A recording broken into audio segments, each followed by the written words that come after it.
seas. Oh, you meant the world to me.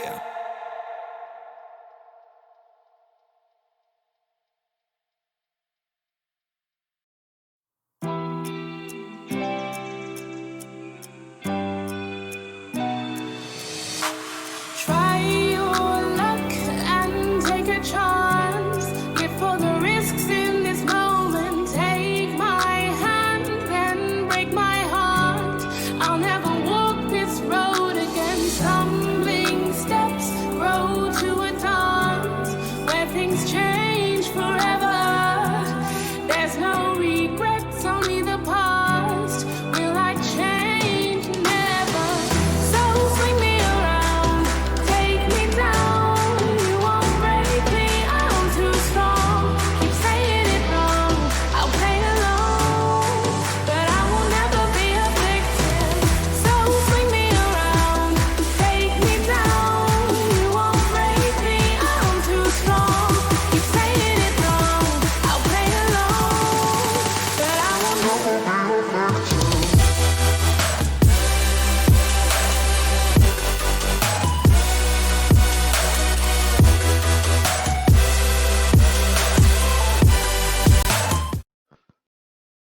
Hello, everyone, and welcome to this production by Esports College and Career Pathways. Joining us for the Overwatch Collegiate Community Combine. I am Paul, joined by Kanashi here, and we're super excited to be bringing you tonight's action. Yeah, this is definitely a very interesting tournament that we have lined up. We do have 16 teams that are going to be entering in here. Different array. We're going to be seeing a lot of difference in terms of like rankings, but in other words, that just gives us a lot of variety going into this match.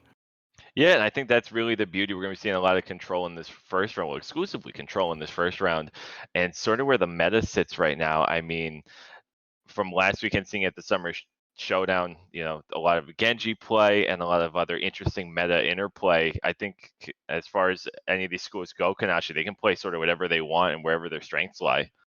Yeah, and that's the one thing that I want to nail on the head is variety. We are going to see a lot of variety going into this.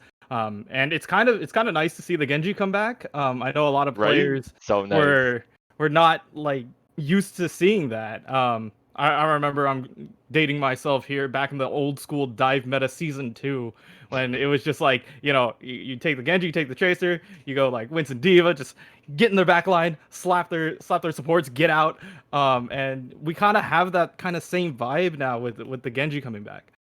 Yeah, and I think it gives the game a really special feel. Like it's not just goats again, or it's not just Ryan Zarya every game with just or bunker comps. Like I think Genji really allows for some interesting plays and just such a high skill ceiling for these players that we're going to see up into Grandmaster. Yeah, and the one thing about that whole pickup too is that it varies the support line as well. You could see the Nano Blade come out. That's usually a safer pick, but we have seen at least in the Overwatch League people running Brig to shut down the potential Blade, as well as Baptiste for the nice save. There's just a lot of variety that's going to be able to be played out here. For sure. And so, as we're getting ready here, just to remind you who we are here at Esports College and Career Pathways. So, what we are set out to do is to give players a path from amateur and high school into college and different careers and esports through scholarships and things like that. We're going to be talking to a couple of coaches and players throughout the broadcast. So, we'll be going between action and interviews. And I think really, Kanashi, we talked about this offline before we got on the broadcast. This is such a unique and great time to get into esports, especially collegiately. Yeah, I don't want to say it's a curse and a blessing, but everybody is inside. It gives us all the opportunity to really like put our efforts and time into esports. Um, Also because this is currently like one of the very few platforms where we have competitive, like you know, outcome improbable. You don't know what the final outcome is going to be. Things to watch right now because sports is currently Yeah. canceled. Like you can't just put your money down on any team, right? Like we saw it firsthand in the in the summer showdown. Like, everybody thought, oh yeah, it's gonna be the shock and the fusion in the finals, and X or Y is gonna take it, and then the Paris Eternal just come out and sparkles just insane. So, So he's not a it's just human interesting to being. hear that. Yeah, he's an alien brought down here to play Genji and just destroy people in Overwatch. So we're just ready to hop into something. And yeah, we know that this is one of the very few, esports in general is one of the few competitive sports that we can currently play at the moment.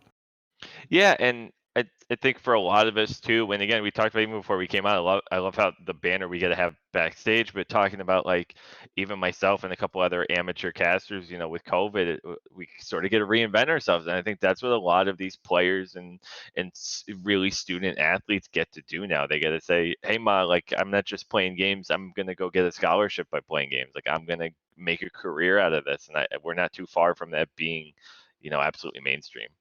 Yeah, and the time to do that is obviously like right now. If you happen to make a name for your college or even the group that you're playing with, you can catch the attention of maybe some higher ups. Maybe they might want to sign you.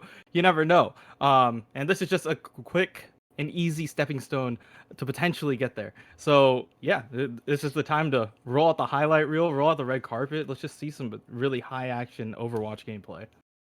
For sure. And as we're getting ready for our first match here, to any prospective students out there, Kanashi, like what would be your one piece of advice as they're thinking, like, how do I get to the next level, whether they're gaming or casting or whatever role they see themselves in esports? What would you say to them? Yeah, coming from the original Art U Esports club for Overwatch in general, I would just say get involved. Get involved with your community. If there's a club on campus, make sure to contact maybe some of the officers or the admin. Most of them are just really open and really nice to just like let you in, let you know what's going on, and get you involved. And that's really the big way of getting your foot in the door. Eventually, from there, like even if you're not the greatest player, you could still participate in tournaments, help out on cats, help out on broadcasts. There's just a lot of things that you can do. So first and foremost, it's just like get to know people. And then yeah, second, if you want to hone your craft, make sure you're willing to put in the time. It is a team sport. Overwatch and you know, a lot of these games are team oriented sports. You can't like yes, there could be people who could pop off and carry your entire team like Sparkle, but at the same time, like you still need the help of like XZ or some other players as well.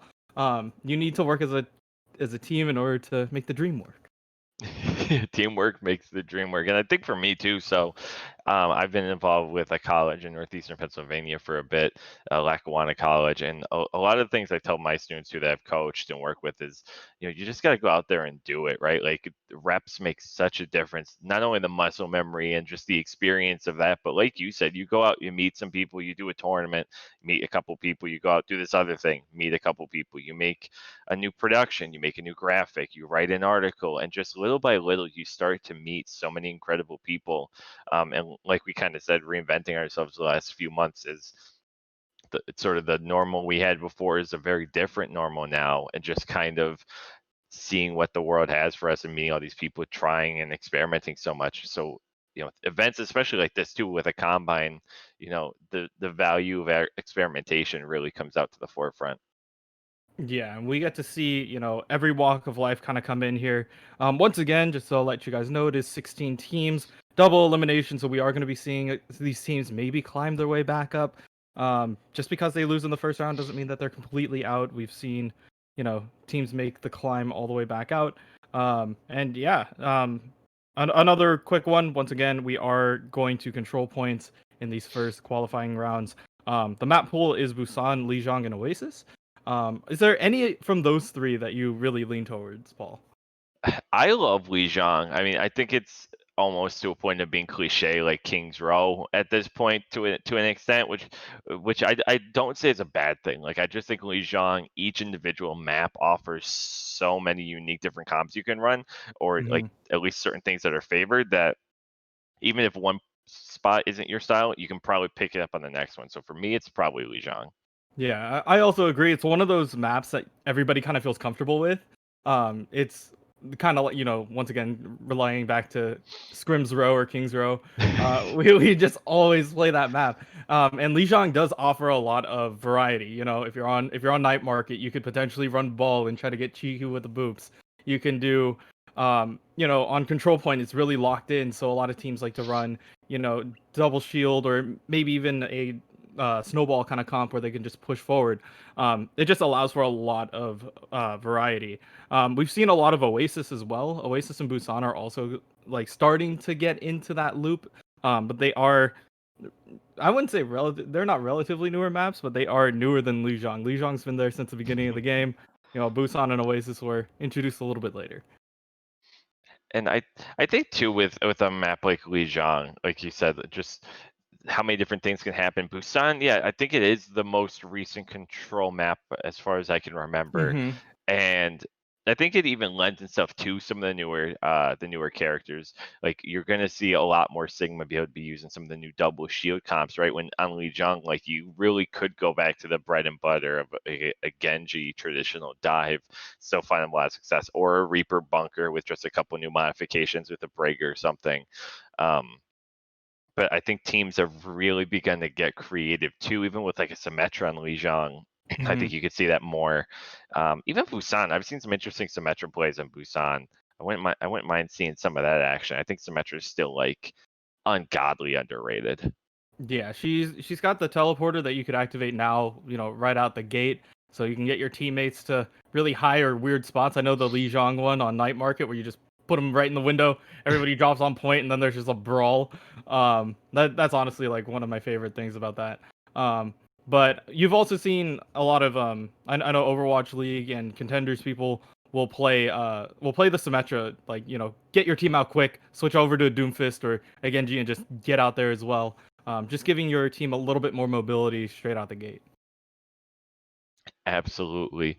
As we're getting ready for our action to start in just a bit here, a reminder of two of our sponsors, ESTV and the NFL Alumni Association. So thank you to them for their continued support, not only of the Esports CCP, but of esports and collegiate esports in general. And as a reminder of who we are and what we do, so we're setting out to provide a path for amateur and high school players to find their careers and scholarships for the next level in college and their careers.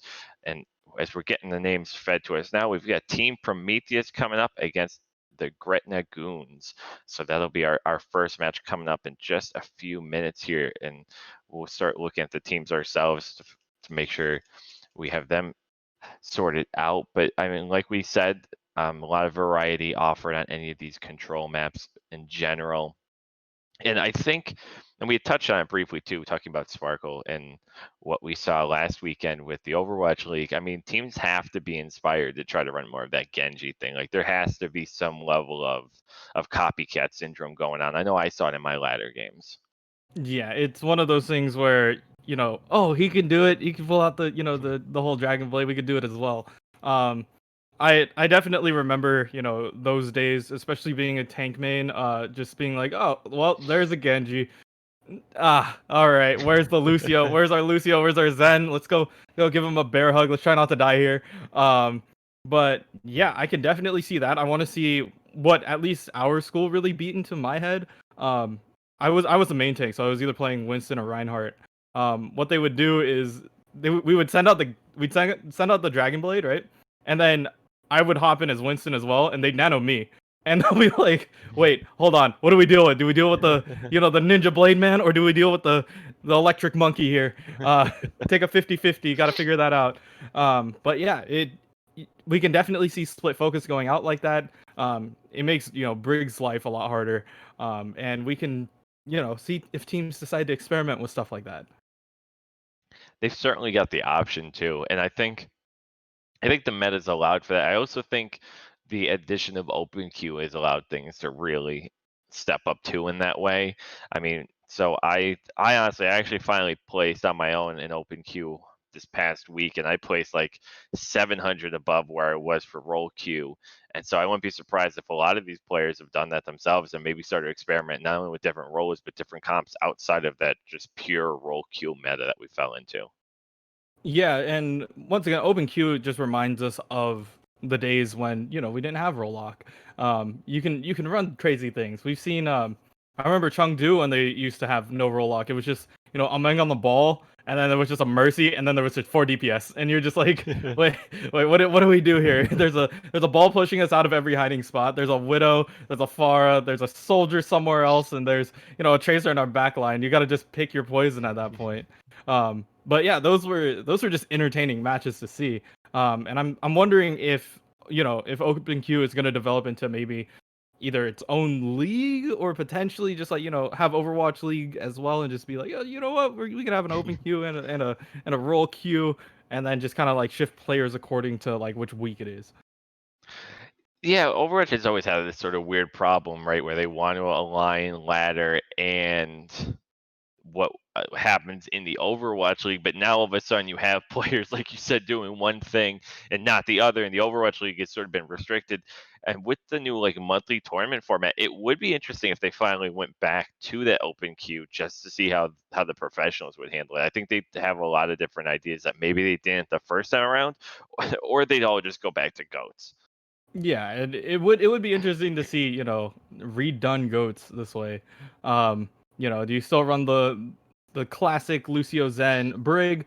Are we gonna see an Ana in the mix? Are we gonna see Baptiste in the mix? There's a lot of just options that especially open queue opens up. But yeah, with roll queue we do have the 2-2-2 lock. I believe that's in place for this tournament as well. So we are going to be seeing that. I don't think there is no hero pool from what we know. So yeah, they can just kind of play whatever they want as long as they fall into those. And by the sound of it sounds like we are going to be going to Lijiang Tower.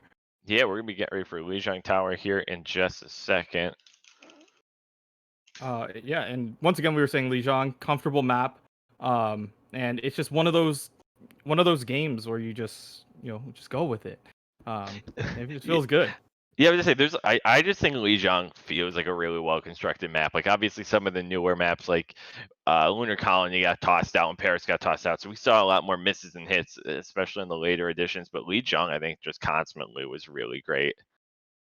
Yeah, it's just comfortable map for a lot of these teams. Comfortable map for everyone really. But it really does depend on the way how teams approach it. We've seen teams go dive, maybe get aggressive, use the sim teleporters, X, Y, and Z. But yeah, fine, we are gonna be hopping right into here. And yeah, we're gonna get our first look at our first game.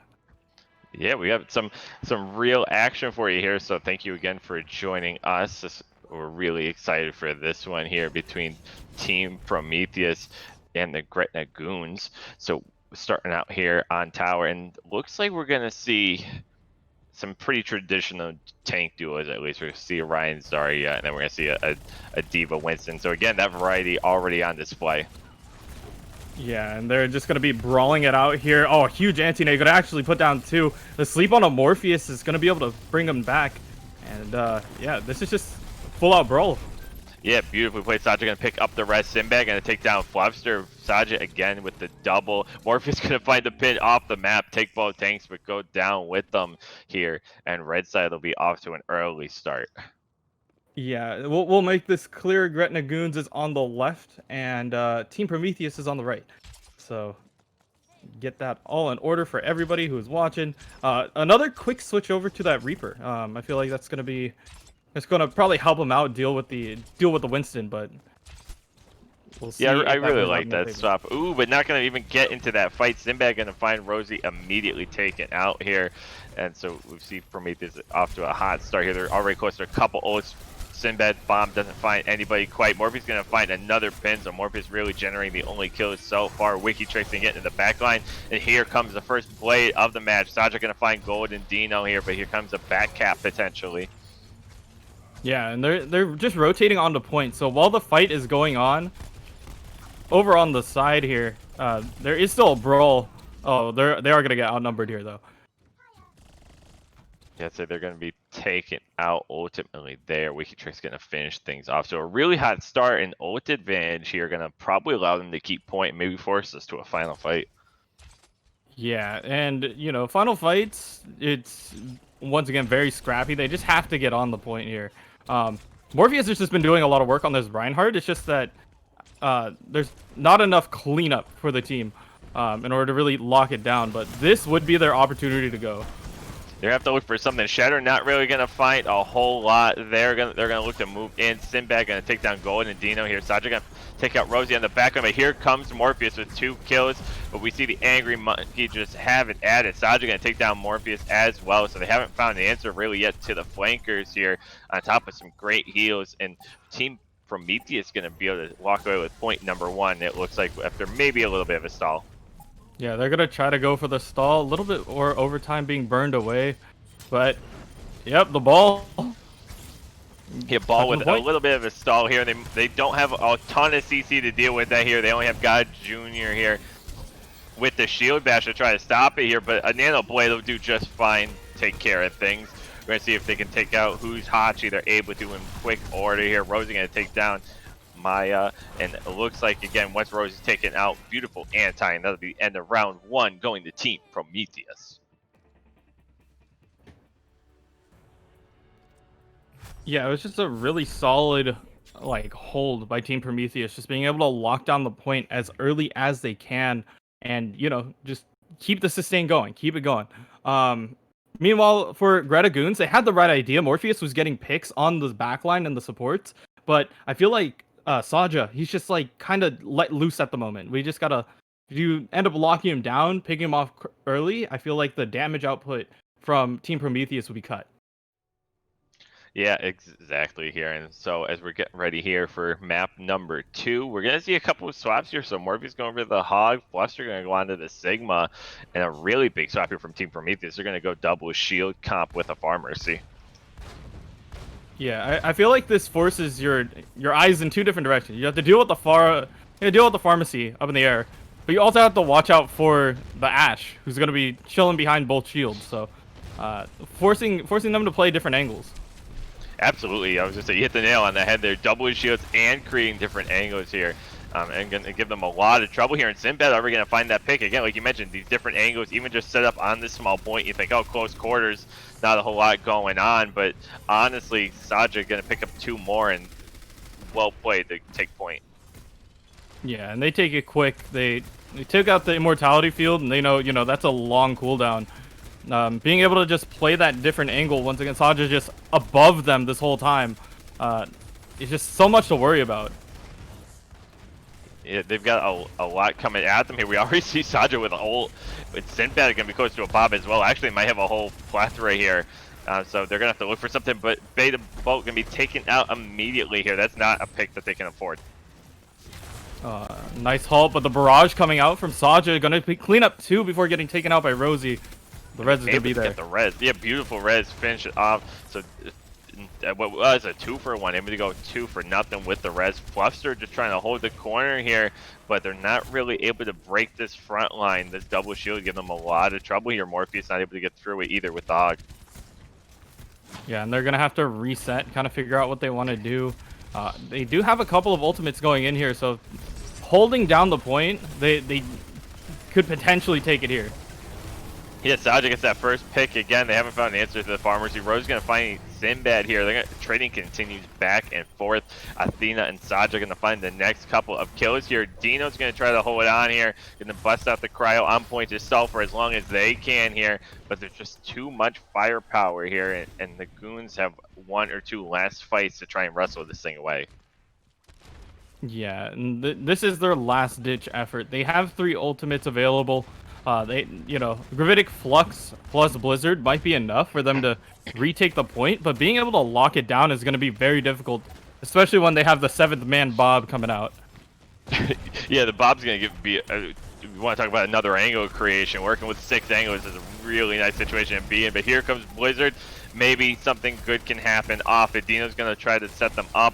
They're not able to get rid of the lamp on point quick enough, so not able to capitalize on it. But here comes Sinbad with the double and the Bob. Saja gonna find the rest with the barrage here, and just like that, they clean things up, and a 2-0 on Lee Jong goes to Team Prometheus.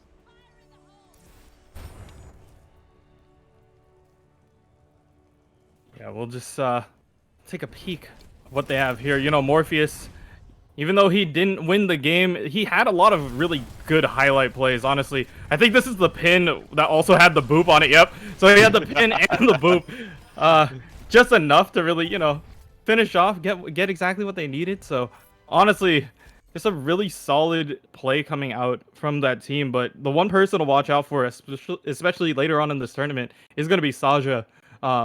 We saw the DPS play on the Genji on the first point, but also the Pharah. It's just a lot of variety, giving them different angles to look at, and that's why Team Prometheus came out victorious there. Yeah, Saja and Civ had a really dynamic duo on DPS, and I know we didn't get for how quickly they went. We really didn't get mentioned of how well their supports played as well. We saw a lot of really great anti-grenades on the first point that really allowed them to take over. So I think Team Prometheus definitely something to be messed with as this tournament moves forward. They're going to be giving people a lot of problems. Yeah, and lucky for us, we do get to see them climb their way up. As for Greta Goons, it's not completely over. We still have double elimination. So if they climb their way through the losers bracket, we could definitely see them again. But yeah, we have to just chill, figure out what's going to be happening on the next one. Once again, this whole qualifier round is all control. And I believe it is up to the teams to kind of hash between themselves which ones we go to. So yeah, it's just once again really comfortable map, Lijiang, and they were just able to close that out. Yeah, really well played. So, joining us in just a second here, it looks like our first interview is going to be with Coach Tom's Dragon, aka Ryan Hins from Concordia University. So, we'll be getting him set up with us in just a second here. So, we'll be looking forward to that conversation again from Concordia University. And, a lot of what we see too now in the coaching space, especially in T2 and T3, as important as these matches are in the mechanics and gameplay and understanding the meta, right? Just as important is your mental, making sure that if whether you're on the winning or losing side of this, that you keep things in balance and you're ready to go for the next one. Yeah, a mental reset is really important, especially between maps. It is, literally the difference between winning or losing, or especially on like even control point maps. Like, yeah, we may have lost the first one, but being able to mentally reset and be like, okay, you know what, we can maybe take the next two. We just push on through. We get exactly what we need to get done, and maybe we could win the match. But yeah, it's all about mental state as well as obviously we have the hand-eye coordination half of it. But keeping yourself in check is always important.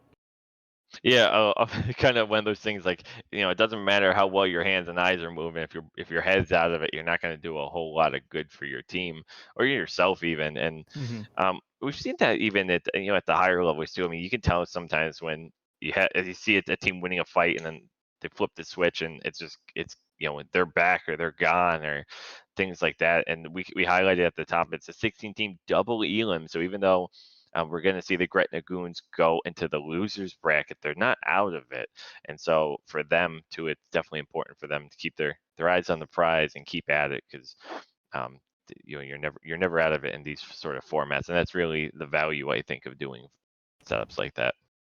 Yeah, that's the joy of double elimination. You have the opportunity to reset and still climb your way through. So, uh, good game.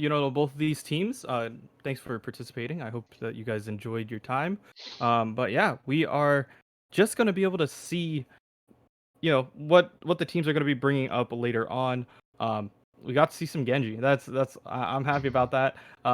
As a tank player, that gives me PTSD. But honestly, it is a lot of fun to watch.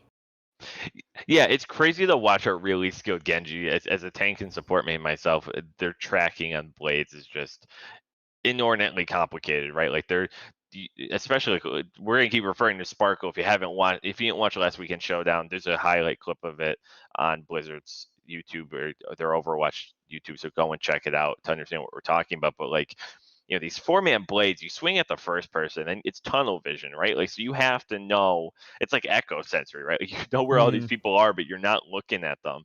And we saw some of that play even in that last match where it's like a blade's going one way and then he's just 360ing the other way. And it's like the skill and team coordination to pull those things off is way more nuanced than we make it seem to be sometimes. It's really well calculated. Yeah, and it's insane at sometimes where you just see, you lock in on one person, especially in like a team fight where just like everybody's kind of scattered out. You they're just like, I see one, I'm gonna connect the dots. I know how to, put them in a coffin. That's just the way to go. But it does look like we do have the okay. We are gonna be bringing in the coach. Yeah, so we'll be bringing in, again, we're bringing in Coach Ryan Hins here for an interview. He is coming to us from Concordia University, so we are very excited to have him here with us this evening. Ryan, how are you? Hey, I'm doing all right. Thank you for joining us, and thank you for being part of a great event like this. Yeah, absolutely. It's awesome. I'm just enjoying seeing all the different teams, and it's gonna be fun to watch. Absolutely. So, like we said, you're from Concordia, so tell us a little bit about your school and about your program and what you've got going on there. Yeah, so I'm Coach Ryan Hines from Concordia University out of Seward, Nebraska, and our program's a new one. We're going to be starting up here in the fall of 2020, so looking to get things off the ground. And our school is very dedicated to figuring out esports more or less, and by figuring out, I mean they've got kind of the right ideas of setting up our program and having a focus on the community as well as getting in the varsity level athletics to it as well. So, as we're starting out on this whole COVID-19 thing, how did you get started with esports in general? What was your first experience? Were you a player, or did you just enjoy the esports scene in general and just decided to hop in? Yeah, no, I enjoyed just watching League of Legends was kind of the main sport that I watched back in college, and I watched it a lot. Also helped to get started a high school team in Elm Creek, Nebraska, where I'm currently at. But the high school side was just a lot of fun, and we sort of slowly have been spreading now to the rest of our state and getting things going just across the whole state of Nebraska. So um, things are that's how I got interested in it in the first place on the esport front. So just like that, I wanted to kind of go on and do something on the collegiate level and offer the kind of the next step opportunity for all of the students that we were starting to gather at the high school level. And so in terms of your program moving forward, so as a lot of things like we said are sort of in flux, maybe game wise, but sort of what are your personal goals for the program? Like, is it to have the best team, push your kids to help them have a career pipeline, all of the above? Where's your focus going to lie? The focus is going to lie that it's like traditional sports. A majority of your players that are coming in are not going to go pro, but having the opportunity to send players that come through our program on to become casters or to just follow if they've got that dream of doing something on the professional level or even semi-professionally. Um, it's kind of a little bit everything. The career field is opening up wide open, and the opportunities are there for people like myself who are just genuinely interested in esports. Yeah, and just to round out the questions here, for Concordia University, is there any specific goals that you're trying to achieve with the esports program? Is there anything that like you definitely want to let potential prospects know, about your program? Yeah, I mean we're looking to be able to support all of our players for improvement. So when a player comes on, I want them to be able to come into an environment where they feel like they can improve and will improve, as well as I'd be awesome to start kind of going up against the schools within our own conference and within our own state, and to be able to compete on a high level with not just schools that like us in the NAIA, but to compete against Division 1 schools and to um, make them sweat a little bit, if not beat them. It's a great way to look at it, and we'll get you out of here on this, Ryan. I gotta ask, what's your favorite League of Legends team, or who did you at least used to watch? All right, so love I love Cloud9, but Wild Turtles is my man. And so Ooh, I loved him when he came on to TSM. loved him. Was like, oh my gosh, I really like this guy. And so Wild Turtles, I follow any team he's on. Cloud9's my main team, but man, I follow Turtles wherever he goes. Well, that's awesome. Well, Ryan, thank you so much for joining us for this interview. It was really a pleasure. Yeah, no, thank you guys. Again, that was Ryan Hins from Concordia University joining us here in the interview booth between matches. So we're going to be setting up here for match number 2 here in just a second. We just saw Team Prometheus take out Gretna Goons in a 2-0 on Lijiang Tower. And I mean, especially when you talk to someone like a Ryan Hins, the future of esports is really, really bright. Yeah, it just shows how much, people care about the collegiate scene. And most people think, oh, well, the collegiate scene is just like, collegiate basketball or collegiate baseball. It's just like, oh, yeah, it's a club sport. You do have a little bit backing of the school or like a bigger league. But honestly, the most important thing that comes out of this is the friends and family that you actually do make. Most people just think, oh, yeah, it's just a club, whatever. It is more than that. It is a family. It is a community. There's just so much more that teams and players can definitely see grow, and the scene itself around, as he was saying, in Nebraska itself, he wants to branch out and get everybody kind of involved, and then maybe have school competitions between both high schools and colleges. There would be a lot of really interesting players that you could get, and maybe eventually rep your home state.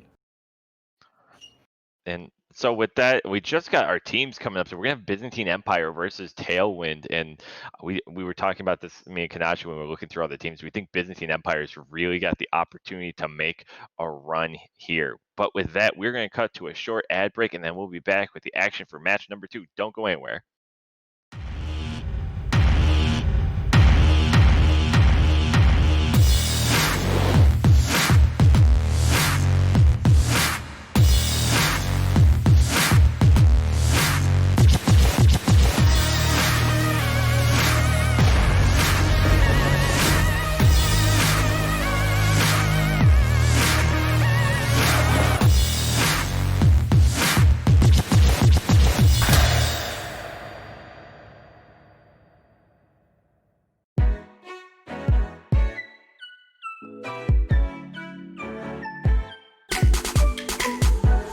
I'm searching to party up. These games you play ain't worth too much. I'm searching to party up, and this player packs a punch. So party up with me. Come here, baby. Party up with me. It's so easy. So party up, party up, party up, party up, party up, party up,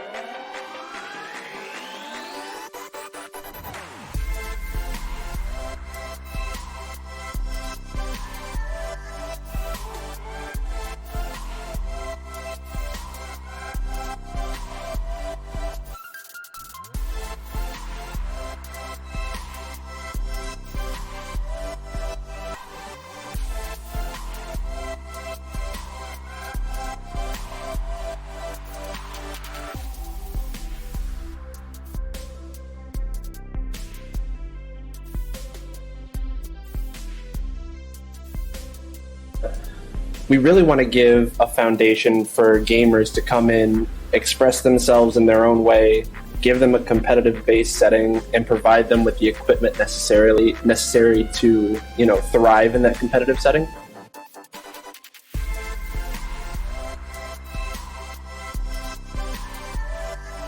We are planning on having Fortnite, Rocket League, League of Legends, Overwatch, Apex Legends, Call of Duty, and possibly Rainbow Six Siege.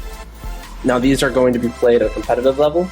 We are also going to have, all sorts of other games to be played at a recreational or just, an at-ease without a competitive side level.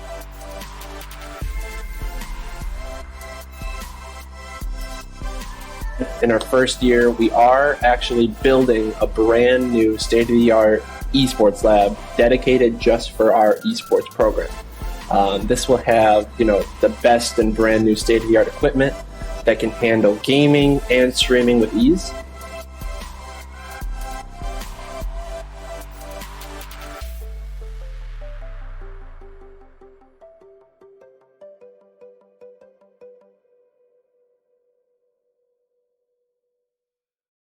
Campbellsville University, preparing tomorrow's Christian servant leaders today. Sharing the beauty of music, that's my calling. The caring hands of healthcare, that's my calling. Building infrastructure that powers business, that's my calling. Surpassing expectations, that's my calling. What's your calling? Welcome back, everybody, to Esports CCP's Overwatch Collegiate Combine. I'm Paul, joined by Kanashi, and we're getting ready here for match number 2 between Byzantine Empire and Tailwind. Yeah, these two teams, we got a quick peek at their rosters. This is definitely going to be an interesting one. Byzantine Empire does have quite the roster going into this. Yeah, they're low key, high key stacked. I mean, coming into this, obviously, Kanashi and I cast in a variety of sort of events, and this is one of the teams that we went, whoa, we recognize these guys, and so they've got some crazy talent. And was it on their side? Did you say, Kanashi, that one of them, is a top 500 Genji, or was that on Tailwinds? No, that was on Byzantine. Oh, that's it. Just when I thought they couldn't get any more stacks, we just keep going. Yeah. But Tailwind is also going to be a very interesting team to see as well. I've been playing a lot of Pokemon in my downtime. Tailwind is also a Pokemon move which increases your speed for 2 turns, so maybe they might get the catch on them. See, I'm glad you said that because I literally just beat Pokemon before we went live. Like, I kid you not, I just beat the boss fight, the champion fight before we came live. So if there's any Pokemon people in chat, give us a hype or something for that, because we keep in touch on these things too. It's got a killer esports scene as well. So definitely, if you're into Pokemon, look into that too. But back on the Overwatch side of things, I mean, the other thing too, and obviously both teams made it through their first round, so we're sticking with upper bracket. We're into the round 2 of upper brackets. We're loading into the game now, which means that both teams already won respectively. So, and like we said, the mental is so important. Tailwind better be ready. Same thing here for Byzantine. They've got a lot coming at them. Yeah, these two teams are going to be going head to head now. As we said, we're in the second round, which is all going to be payload maps. So if we do, hear it up, we are hearing Dorado. For our side, it's going to be really interesting to see how these teams go. They both won already, so it's all about bringing that momentum into this game. And the interesting thing with Dorado, right, is I don't want to call it it's like Paris, because I think I think that's probably some sort of sacrilege here, in terms of quality. But you can full hold it in some really serious ways. Like, you can hold under that bridge, you can set yourself up for positions like that, and that third point can be an absolute gauntlet. So regardless of whether teams have a really fast or slow pace, it's not necessarily indicative of how the rest of the action is going to flow. Yeah, this is one of the maps where it's okay to take your time. Results is what's most important here. Especially getting through, a lot of teams get held up underneath that choke, especially on first point. But we can definitely see if there's any way how they're going to break through that. Yeah, we'll see what they're ultimately able to get here. We're going to see double tank comps from both sides here. I'm pretty close to mirror comps here, but not quite, just a little. No, actually I think they are just out of order here. So ZZIB gonna find the first kill here onto the Orisa here, and it looks like they might just have to back off a bit. Another headshot, clicking heads, making it look easy here. 2 nice clean kills. Yeah, Climate and no, it was Ninja and Zimbit. They just did the Halt Dynamite combo.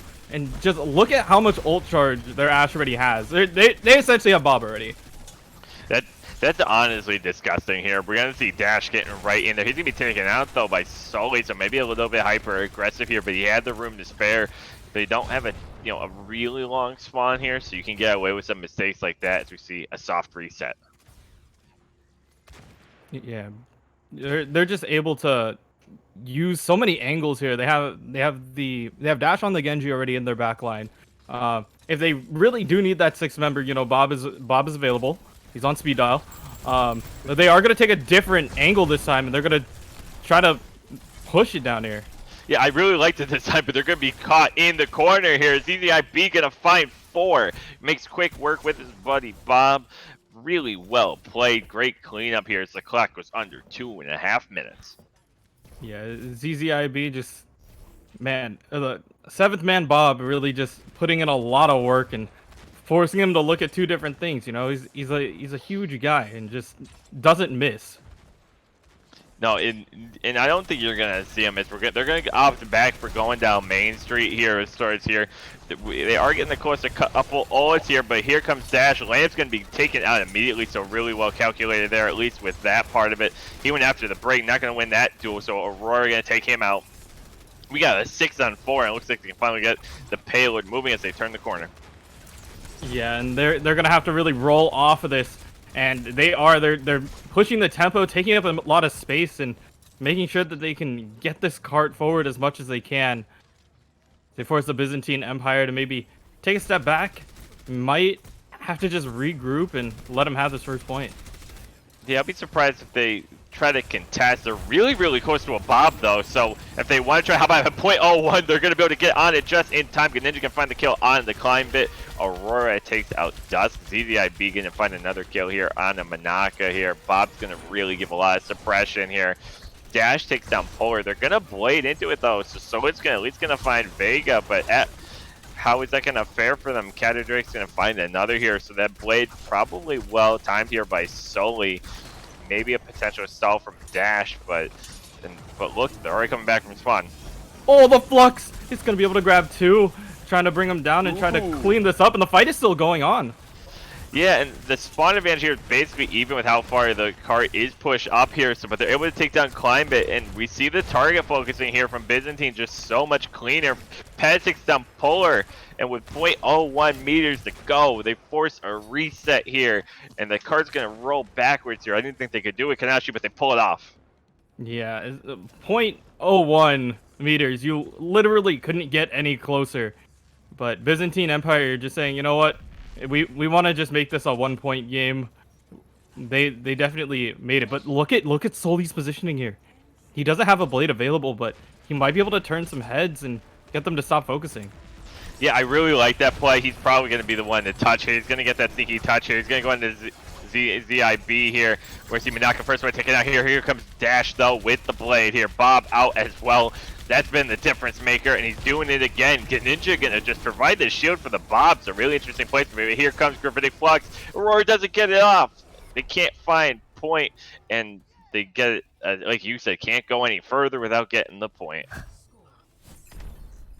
Yeah, literally .01 is all they needed.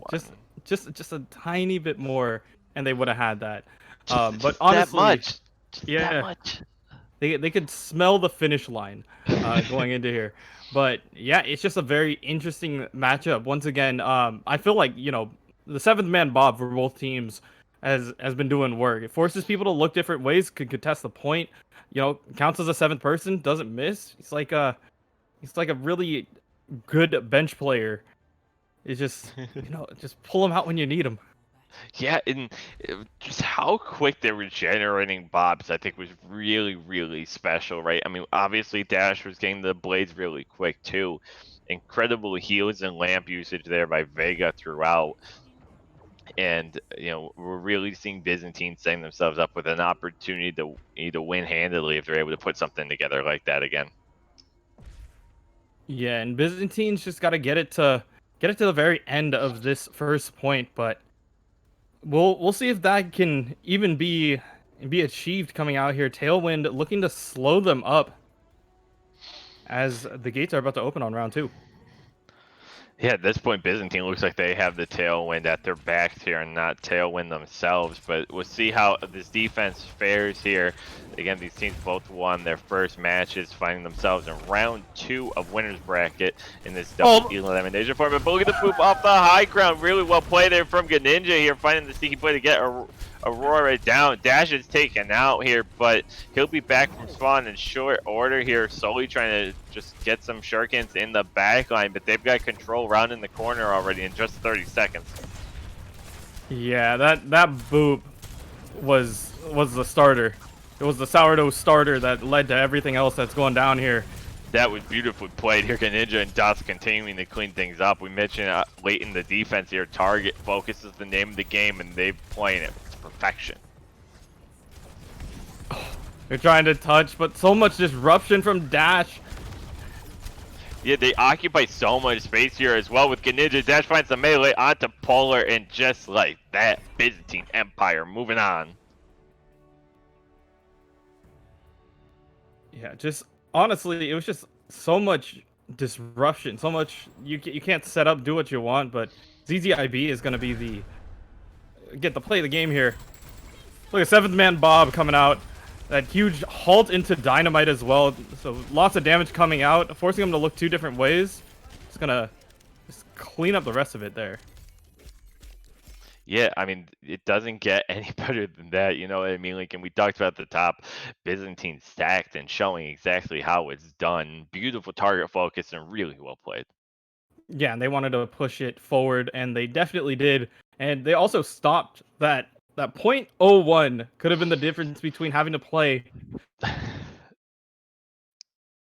another 2.5 minutes. Lucky for them, they were just able to, shut that down. Even though without man advantage, they were just, stall out, get your toes on the point, and that's all we need.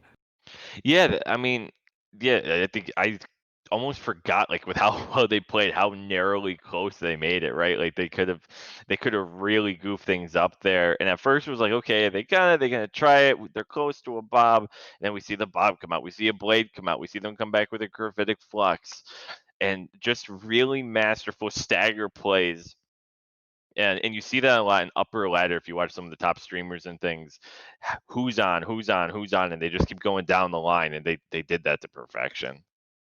Yeah, they were just able to tag out whenever they need to, make sure that they have presence on the point, and that's what prevented this game from going any longer. So congrats to Byzantine Empire for continuing on forward. Tailwind it's going to be knocked down to the losers bracket, but they can definitely move their way forward if they happen to catch some more wins. Yeah, they've got an opportunity to in the losers bracket here. Again, just and for anyone joining us late in the broadcast here, this is Esports College and Career Pathways Overwatch Collegiate Combine. I'm Paul, he's Kanashi, and we're excited to be bringing you Overwatch for this evening. We're in a qualifying stage of this double elimination format, so we've got some best of 1 so far. We're going to be having another interview here between matches in just a second. We're going to be having an Advanced Pirate joining us from Marion. So we'll be talking with them in just a second here as we get them ready. They're coming, Marion University. I want to make sure I got that right. So they'll be coming to us from Marion University in just a second. Shout out to our producer, Leche, absolutely rocking things behind the scenes. So thank you to him and everyone else working so hard to be doing things. So he'll be joining us here now, and here he is now. Welcome, Advanced Pirate. Hey guys, how's it going? Good. How are you? I'm good, great. So obviously the reason for the season here, we're watching some Overwatch, having a good time. So tell us a little bit about yourself and what you play in at your school and sort of what your involvement is there. Yeah, so I'm a current junior at Marion University, Wisconsin, and I helped kind of create the varsity team or kind of get it to where it is now. And my main role in Overwatch is both support and tank, kind of switching on and off between those roles during this kind of off season. Um, and pretty much it's kind of just trying to help, our coach figure everything out in terms of scrims and trying to just figure out how everything's going to work and with players and everything else in that kind of realm. Yeah, speaking of that realm of like getting used to players and stuff, um, when it comes to team chemistry, what was team chemistry like for your team in particular? So at first, it was very difficult to try to find a balance between picking the right compositions to run, to kind of just getting that feel for each other. And recently, it's been a lot better in terms of just finding those right, characters to run and getting the momentum that you see in a lot of, I don't want to say professional teams, but in a lot of those more coordinated teams that you definitely don't expect from a team that's been playing for maybe 1 or 2 months. And in terms of your collegiate experience, so many of us, as we've talked about through the broadcast, have really unique, special experiences with collegiate esports. What's been sort of your favorite thing of being involved with esports during your time in college? Um, Currently, it's been a mix of just seeing this whole thing that you put so much time and effort in kind of develop in front of your eyes and seeing all the hard work that you do, trying to find a balance between, you know, work and school and just trying to find all of this different stuff to pull in and finding not only a certain balance between all of it, but also a place where you can actually stand out. As a player, as a student, it's definitely something that I would encourage anyone to do. And it's something that I'm very happy that I've done and will continue to do hopefully for the next upcoming years. It sounds like a definite plan going out here. Before we let you go, is there any shout outs or anything that you want to promote in terms of your school or yourself before we let you go? Yeah, so if you haven't already, check out Marion Esports on Twitch TV. We stream usually once every week, and we don't just play Overwatch. We have a bunch of different other games if you're interested in that as well. League of Legends, Rocket League. We're starting to get some Call of Duty up there, but for sure, stop by, check it out, and hopefully we can make a connection. Awesome. Vance, thank you so much, not only for joining us, but for all the work you're doing for Marion University and everything within collegiate esports. It's really awesome to hear. Yeah, thank you guys. So that was Advanced Pirate from Marion University. Again, thank you for joining us, and we're excited to see what your school has coming forward. And with that, we're going to be getting ready here for round number 3 here in just a second, or probably a couple more seconds than that. We're still waiting to hear on who's playing next. But I mean, at this point, now that we've gotten some teams in the losers, and now there might even be some teams falling out of the bracket, Kanashi. Um, this is where teams have to start thinking about how to change things up, right? If it's not going too well, or if it is going well, how to keep themselves honest, right? Hmm. Yeah, you have to take every game as a fresh start. You can roll with momentum, especially if you're on a win streak. You want to be like, okay, yeah, we're confident. We're going to be able to keep doing what we want to do. Um, and for teams that may have lost one already, or uh, may have been knocked out, the best thing to take away from this is a learning experience. You could always go back to the tapes. Thank you Overwatch for having a replay system. That really does help. But like just being able to watch your gameplay over again and doing VOD reviews with your team is just not only is it like a cool team bonding thing, but also you get to learn about your mistakes and how to become better as a player. Absolutely here. And I'm checking out Twitch chat here. And obviously between fights and games, it's sort of hard for us to check in on chat the whole time, but I see one question: who's the other floaty guy? So that is Sigma. As someone in the chat answered, he's a new shield main tank basically. That is also range. I think he's super fun to play. So he's been a good addition. If you haven't played Overwatch in a while, this is probably as good as it's gonna get as far as the meta and the balancing in the game. It's pretty clean right now. Yeah, and I honestly like the state of the game right now. There's so much variety that could be played out by a lot of these teams. And yeah, it's just fun to watch right now. Especially, Genji coming back. We get to see a lot of Ashe play as well. That's really, a lot more flashy than previous metas where it's just like, oh yeah, there's a Reinhardt sling. All right, cool. Stuff's happening. Okay, ultimates are happening. It's more like, no, there's something going on. Even if ultimates aren't flying out 24/7, there's just a lot to look out for. Yeah, I like Sigma. Sigma's got a giant rock that he throws at people. I've seen people start learning. At least what I've seen is like same thing with Ononades, where you like learn a certain spot where you could throw the rock from like halfway across the map and it lands inside of the window on Lijiang Tower, and it like hits the point directly, and you're just like, oh, okay. You get rocked for 5 seconds, and you're just like, I guess I'll just lay here. This is my life now. Yeah, I was gonna say your Reddit is just full of those beautiful plays being made. But with that, we're gonna take a short ad break, and then we'll be back with round number 3 here. Don't go anywhere. We've got more Overwatch coming at you soon.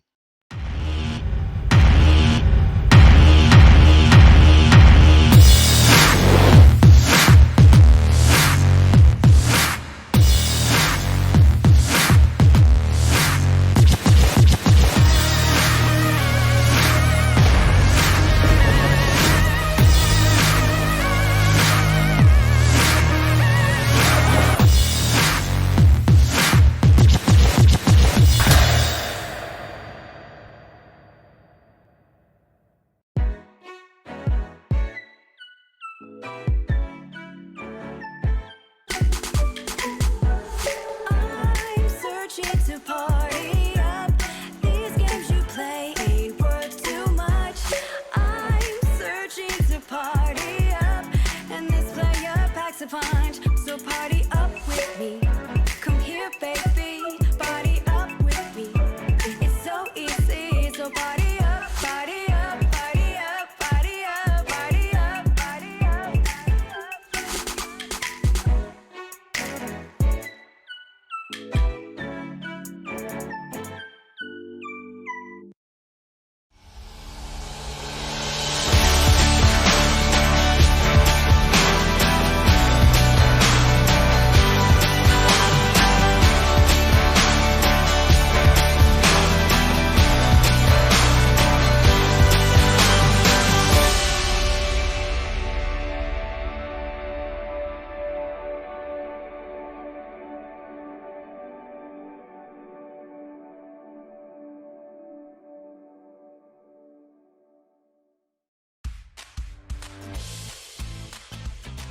I thrive better in a smaller learning environment, and I like the fact that Bay State is a smaller student body population. They really truly care about our success here at Bay State College as well as our future successes. It definitely pushes you to your creative point and really teaches you how to refine your ideas and put them into something beautiful.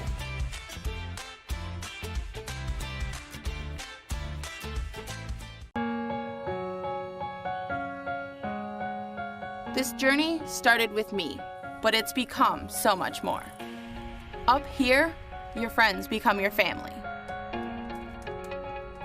It's not always easy, but this place makes it all worth it. I know my degrees will take me where I want to go, and these connections will last a lifetime. I wanted to experience something different, to still do the things I love, but also try new things. Up here, connections are strong. We're all in it together. Michigan Tech is like its very own thing. I've learned to take risks. I've been challenged. The people I've met and the things we do, this is real. I always get the help I need, and I give it right back by getting involved and being a part of something bigger. At Michigan Tech, the classes shape your mind, but the experience of being here, it shapes you into who you want to be.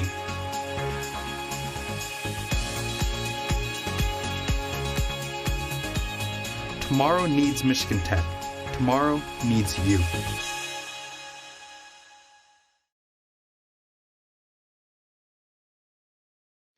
Welcome back, everybody, to Esports College and Career Pathways Overwatch Collegiate Community Combine. I am Paul, joined by Kanashi, and we're excited to get ready here for round number 3 of Overwatch action tonight.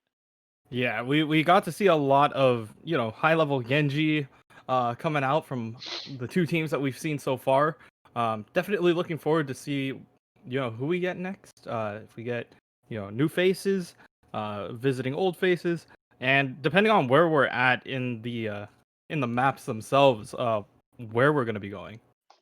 Yeah, so it looks like our next teams are going to be support players harem versus off the pack. So I'm very excited for these two teams. Again, they've made it this far without getting. Ooh, whoa.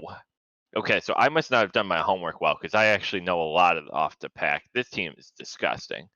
So I'm really excited to see them. I'm just going to put that out there. They're kind of built like how Byzantine was. All Um, right. I have the support players harem on my back. Those guys are my homies. They're all from the Bay Area. These guys play for the University of San Francisco, the University of San Diego, and UC Berkeley. So this is just kind of a group of like people who've kind of met up. Because I don't think that all their Overwatch teams are all like built out, but these guys are really tight. Like I've been watching these guys play together probably for like 2 or 3 years. So they have a little bit of experience playing with each other. And speaking of experience playing with each other, we got a question here from MTU Esports that asks, how much casting experience do you guys have at Esports CCP? Great chemistry and commentary. We appreciate the opportunity. So to answer the question, Kanashi and I met very briefly this week. So like if we've spoken in like an hour total before this broadcast, that's kind of the high end of it. But for casting experience, I've done this on and off. Basically since the start of 2020, most recently doing a lot more here and internationally, but just I've done a lot of casting, but I've also done a whole bunch of producing that's let me listen to people. And like Ryan Hint's talking about, I've been watching different programs and I'm saying programs in terms of colleges, but like a lot of different professional scenes as well. So that's some of where my experience comes from. Kanashi, if you want to touch on yours. Yeah, I started all the way back with Yu-Gi-Oh. I'm an old school guy. I used to play card games on Twitch at 3 in the morning. Cardboard, remember what that was? Yeah, you remember what that felt like? Yeah, I bet you don't. But honestly, like I started out with Yu-Gi-Oh and doing Yu-Gi-Oh commentary, and then moved my way to watching a lot more esports. So I got into the TF2 scene as a player. But watching the VODs and hearing the commentary from there kind of got me inspired, and also watching the international for Dota 2 really just got me hyped up, knowing there's people who get paid to sit at a desk and talk about video games and the strategy behind it. So I've been around for a little bit, but I haven't sat down and really taken it seriously since like 2017. So like once Overwatch like really started taking off for the college that I help out with, wasn't until like I actually got myself in the chair, started casting, and yeah, I do Overwatch for the most part. Really built my career off of Overwatch. I did a little bit of tier 3, and then I just did a lot of local events. So I did like the state fair. I did the Razor Store tournament. And one of my favorite ones is Fanime in San Jose. So if we had it this year, I would have been on stage casting that Overwatch game. But I know that a lot of us are keeping our doors open too. There are a lot of other games that we're willing to take our stab at. I still need to learn all of the battle numbers before I hop into Pokemon, but I'm starting to learn everything.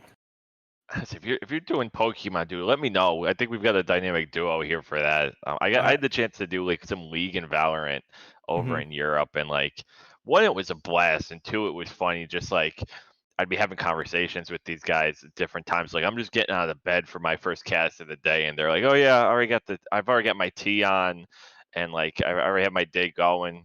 Chismate and everything, and like just the lingo was so different. Like one of the guys tried to drop like, "Oh yeah, that dude really nailed a home run there, right?" And I was like, "That wasn't that's what." It was, Yeah. but I think we talked about earlier the value of just like do stuff. Whatever you want to do, just do it, and like the rest will figure itself out. Don't let perfectionism and the need for I want this to be perfect. I don't. What website am I put this on? Who cares? Just like do it and have fun, and you figure it out. So. Yeah, But exactly.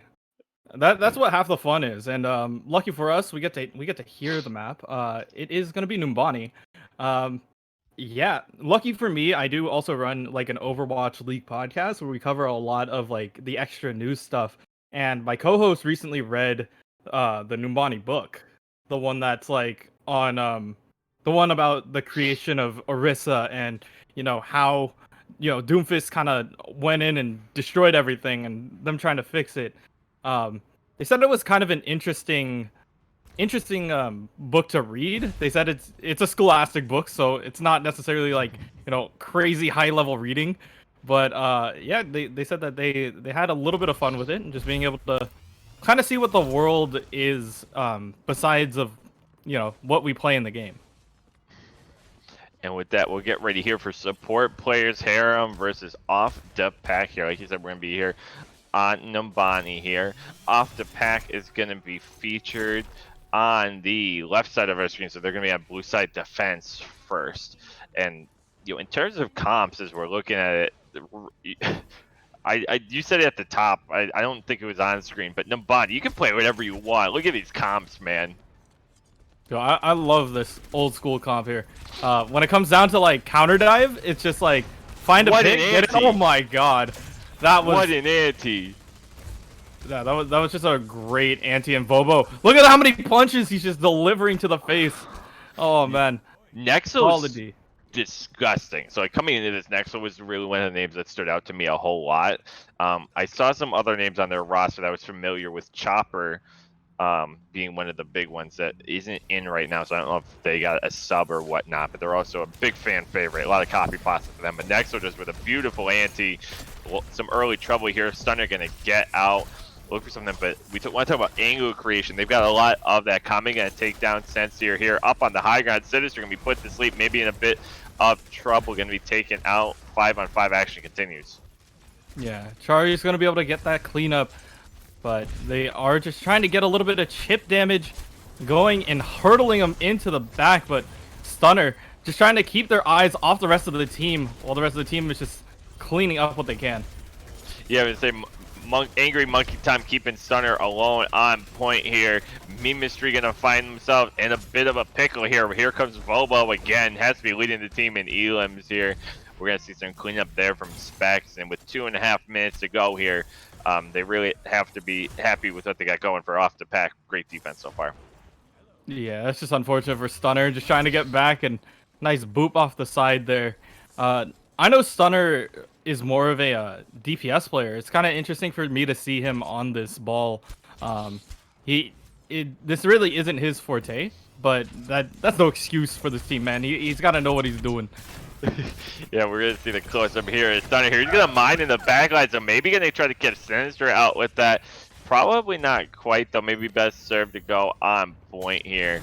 But we're gonna see him come back. Maybe able to land up on the high ground. Gonna challenge here. Caught with an anti though, and gonna be stunned out. But here comes the nail drive. But what a punch coming out from Sinister, delivering the blow to push him back. Nano Blade only finds one while Nexo and Sinister clean up here. Splotchy Lime taken out. Another great hold. Yeah, they tried to pull something out there, and Stunner and Mystery are going to switch up the tank composition. There's only 1:20 left, so these two teams, he's got to figure out what he's got to do. But another thing is Vobo does have the blade available. It's just going to be able to open up a lot of doors and maybe even stop their final push. Yeah, and from the other side too, here from support players, Harem, they just saw a swap, so with under a minute to go, basically they're not going to have AOs available here. Blade probably didn't need to be used, but they're going to use it regardless. He finds the triple kill, not going to get the ace. Sensier backs out, and Bobo on a tear with under a minute to go. Yeah, just trying to clean up, shut the door, make it hard on him, but now there's no ultimates on either side here. This is pretty much a dry fight going one-on-one. We'll just have to see who gets ult in the middle of this fight, and if support heroes Harem could keep it going. Yeah, they might have been best served. I was gonna say maybe going around the far ramp rather than up the staircase again. Just a little bit too much coming at them, but they're able to take down Vobo here. Spec's gonna take down Mystery though. Sinister with the uppercut takes down Sincere. They're pushing them back. Here comes the Gravitic Flux out. Stunner takes down Sinister though. The Nano is out. Maybe we're gonna find something, but Angry Monkey gonna try to keep them back. Yeah, it's gonna be really tough for them to even touch the point at this point, but they do get their feet on it. It's Kami doing a lot of damage in the backline. Overtime wise, Mystery keeping the dreams of this team alive on the point and just keeping it up. Stunner going to be able to keep it going as the fight continues on the point. Yeah, Stunner would take down, and then here comes Splotchy Lime. Stunner with another kill here, so just has so much energy they can't find a solution quite yet. Specs finds a melee here on the Cherry. Meme Mysteries is going to be able to hammer him out. Maybe they look for some kind of reset here of Bobo Blade with a Sinister Punch, but they might not be able to touch in time. Oh, yeah, and they are going to lock down that first one. That was just a really good switch up later on for Stunner. I know Stunner, once again, he's mainly a DPS player, so maybe playing something like Zarya is going to be able to give him a little bit more damage output going into this next fight. Here we see what they're able to put together here. Momentum is going to use the rally, maybe look for an early hold here around the Atria store. Specs possibly looking for a slam, thinks better of it, and they're going to maybe give up a little bit of ground as they wait by the bus. Oh, Grab's going to grab two, and they're just going to blade in, but a huge ante is going to be the answer. Yeah, Bobo. Blade's going to get more. Yeah, Bobo bladed as well. I'm not really sure what they saw there. They're trying to answer the blade grabs themselves, but Sinister finds a couple at least to keep Cart pretty stalled out. They've been contesting for a while, and Specs with a cheeky little stall here too. Yeah, they're just trying to stall out, maybe get a little bit more time for the team to regroup, get back, and that's the plan, as Specs is going to be heading out. Yeah, and they've got more than enough time here too for some kind of hold here. Volvo going to swap onto the Torbjorn here, so maybe looking for a little more damage and angle creation here. Yeah, and they are going for like a counter dive situation where they're just trying to disrupt the backline, but the fight's about to break out. Yeah, really nice minds there from Specs. Going to try to boot people around. Mimistry is going to try to just, you see the little shield flick trying to bounce things around. But look at that ante here.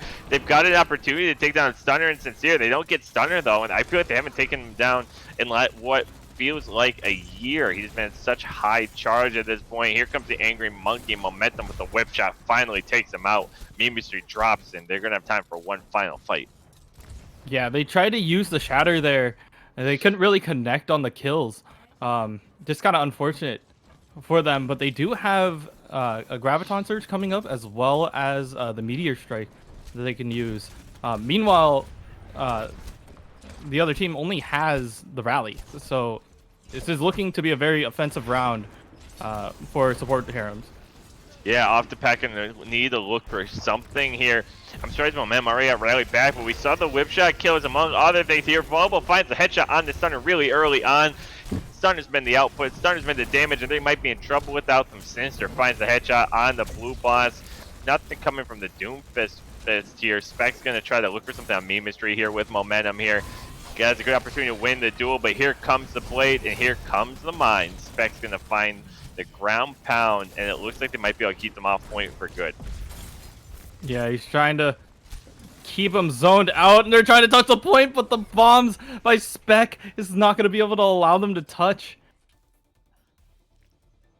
Yeah, and really well played, and what looked like it was going to be an offense that was going to come to a far too early of a stop. They were to get over the hump there, and that's actually a fairly good push here, especially in Numbani.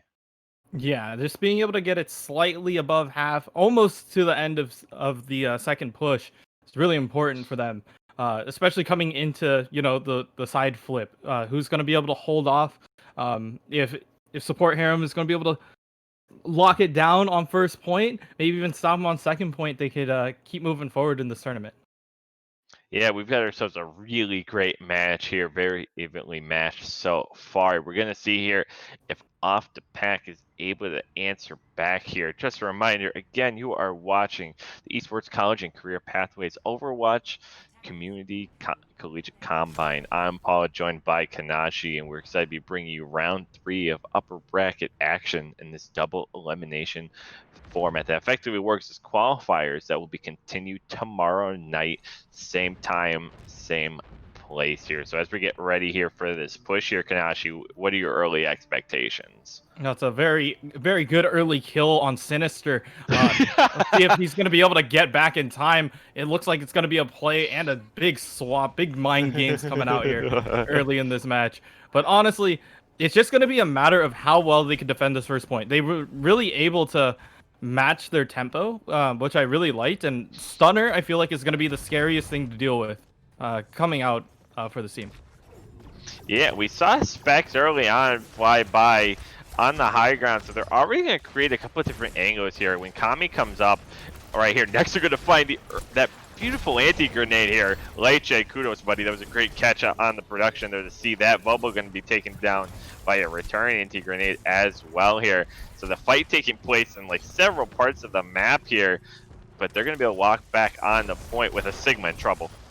Oh yeah, but a nice bubble coming out from Stunner to try to save him up a bit, but he's gonna get chased down here. But Sincere, yeah, I'm not sure if they're gonna be able to turn on that. Yeah, so I think things got a little bit too split up there. I mean, there were some really good pick plays, but a lot of it ends up being trade for trade, and that's not gonna get things done with the spawn so close. Or maybe it will.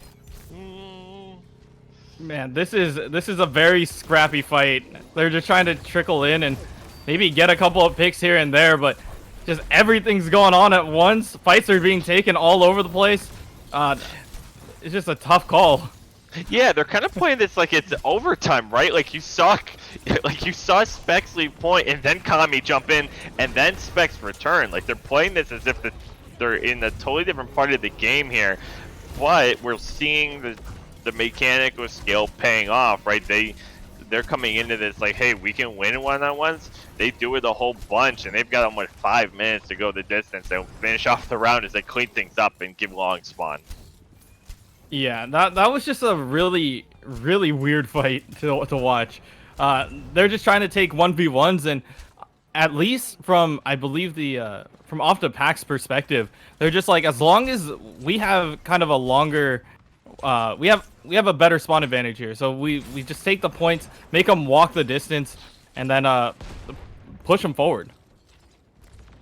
Exactly. Sinister gonna find an early kill on his splash. Sinister and Bobo with a couple more, so they pushed up way ahead of the cart. Sort of more of a King's Row tactic than an Ambani one, but they're finding some success keeping them in spawn. Yeah, just holding them off there, and this is where it starts getting scary for this team. You have to push forward in order to contest the point, but if they're playing like, oh yeah, we're playing like it's third point, it's just making it so much harder for them to even get back and contest. Yeah, I was gonna say they almost didn't make it in time. Here comes Bobo. They're not able to touch. That's effectively a Charlie Niner, and off the pack moving on after what could be called a whole lot of things, but we'll call it, a scrappy free for all, getting it to go the distance. Yeah, play the game going to Vobo here. Just excellent blades coming out from this guy. I think yeah, it was this one. Just being able to find everybody down here. And dash resets plus blade swings equals lots of death. I know basic math when I see it. Yeah, we learned that pretty early on. That's what we've been going over from the beginning. So super well played there from off the pack. I mean, they had support players here and really looked like they had something put together, but the defense crumbled quickly and what turned out to be a lot of one-on-ones that became super unmanageable.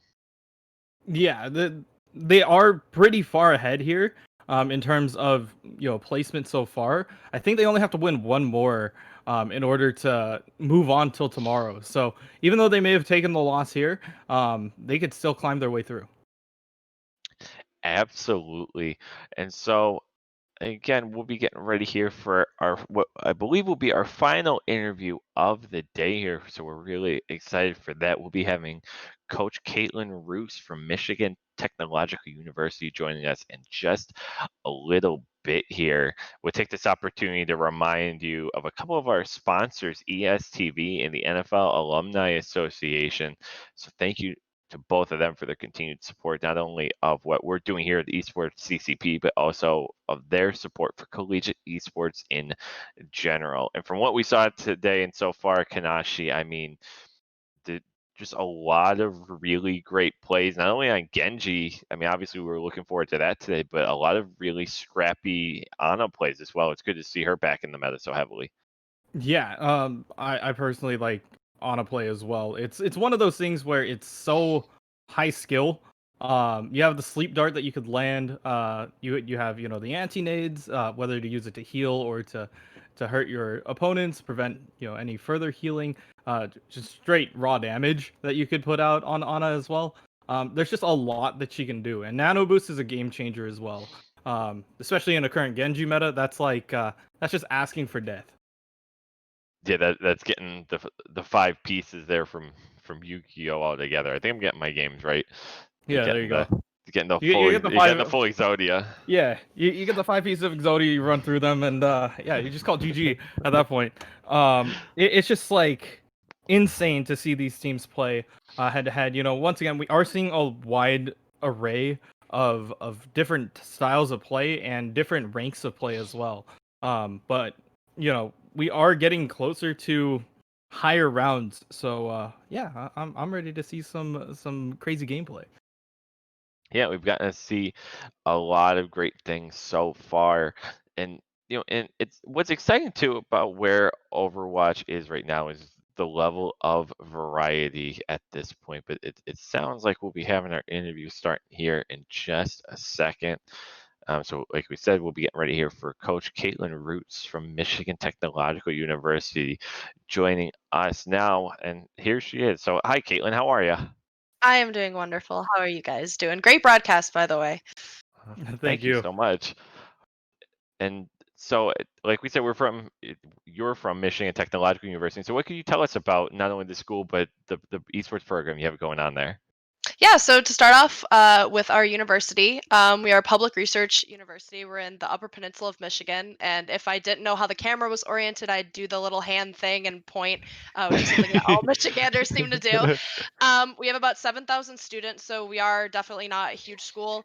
We're kind of right around in the middle. We specialize in STEM programs, so like engineering, computer science. We're adding a lot of new majors within those domains already. So that's kind of how our university works. We get a lot of snow up here.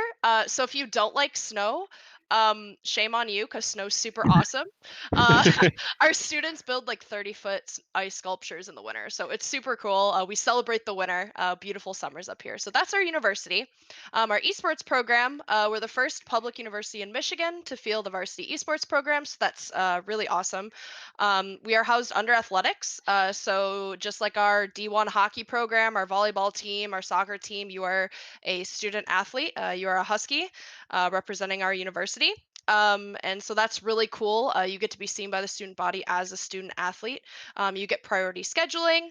You'll be working out with our trainer who trains the hockey team, which will be super cool. We'll have a new state-of-the-art facility that's actually almost done being built right now. So I wish I had a picture of it, but I think we're waiting for the big release. So that'll be super cool. And we have scholarships, which can be combined with academics, and you could be on a full ride, which is really awesome to say you got a full ride for college. So a lot of good potential here, and it is the first year of our program. So if you want to be impactful and create the culture at your university and really shape your experience, then this is a great place to be. Yeah, it sounds like a really, great and interesting program, especially just starting off. But just a more personal question now. How did you personally get into esports, and what is your involvement with, all the teams? Yeah, good question. I am currently a graduate student. I do game research, so I do interviews and eye tracking. I've done it with Overwatch, Civilization 5, League of Legends, Counter Strike. So that's my dissertation work. But on a kind of a side note, I co-founded the esports club, and then we brought that to the athletic department, and they said, "Great, we have student initiative. Students want this on campus." So then we pushed it to the administration, and we have our varsity program. So that's kind of how I've been involved in the university. I've been a gamer all my life. I started with the Mario parties. I was a Mario girl, and then I morphed into League of Legends when I got into college. I play HOTS now for a competitive team, Rip HOTS, but we are in an amateur league. So yeah, I love esports. I love the field. It's an opportunity for anybody to really use their skills, whether that's playing or being a manager, a broadcaster like you guys are doing. So any of you out there, don't be discouraged if you don't feel like maybe you're mechanically good enough to play. Team managers and analysts and coaches and broadcasters do a lot of work, and that gives you a lot of hands-on experience. So, and we are looking for those players as well. So if that is of interest to you, I'd love to financially support you in that endeavor at Tech. and we'll get you out here on this last question. So, not only for you, so you can answer one of two ways. I'll let you spin it however you want. Whether it's for you or for the new program starting, what do you hope ultimately it does? That you have like a top team that you help people get into the career pipeline. You're obviously doing work with your dissertation on the academic side. Like, what's sort of your hope in the next 1 or 2 years that you develop the most? Yeah, at the end of the day, it's about the students, and my goal is to give them a well-rounded experience. You know, academically, they're going to be challenged at Tech. They're going to get a really good degree. We have like a 97% job placement rate, so they're going to get a good job. I want them to have a good esports experience. I want them to compete. I obviously want to win. You know, who doesn't want to win? But I want them to develop as people. So we're going to be doing leadership development, communication development, and I think that's really important. So they can walk away to their job or leave Tech saying that was a really good experience. So that for me, I think is most important, is to focus on the student experience. Obviously, you know, I'd love to keep doing dissertation work and, you know, further the field of esports, but at the end of the day, the program and the university is about the student. So that's my goal, is to shape the student experience and make it the best, you know, college experience that they want to have. So Well, that's fantastic. So, firstly, thank you so much for joining us here tonight. We really appreciate you doing that. And it sounds like what you have going on there is absolutely awesome, and we wish you the best of luck with it. thank you. I appreciate it. And thank you for your time, and go Huskies. Yay. Go Huskies. So that was Caitlin Roos again joining us here in the booth from Michigan Technological University. Coming up next, we're going to have some games from the lower bracket, the losers bracket, whatever you want to call it. So those will be coming up shortly as we wait for confirmation on the next game time here. And just sort of spinning off what Caitlin said here as we're getting ready for the next times. I mean, some of the eye tracking information, some of the analytics behind esports at this point, it's like so unknown. I mean, we have no idea what we don't know yet. I mean, we see some of these next gen stats for basketball and football. Those are like the two traditional sports I watch the most. But this next level of where we're going to go with how we actually like are playing esports, I think is just going to blow this industry wide open. Yeah, and I definitely am interested in the eye tracking like technology. I feel like, at least for me, you know, Valorant wise, like how long am I staring at the minimap? What am I getting distracted by? If I see a Genji flying across the screen, is my eyes tracking that, or am I actually taking the fight with the Brig? Uh, that I feel like is really interesting information to know. It's just like, did you see the Sigma rock? Did you see X, Y, and Z? Is this the reason why, you know, this fight didn't work out? I feel like that's just the way how it plays out, and it's just really interesting to see where technology is going. Yeah, I know. One of the other things is with all of that too, the audio cues are so important. That's a lot of reasons why I see a lot of players playing with music. I usually opt not to go for it because the audio cues are the thing that get us the most. But with that, as you're pondering how long you're staring at the minimap in Valorant, I know I'm not sleeping tonight trying to figure that out. Oof. We're gonna cut to a quick ad break. We'll be right back.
Go for it.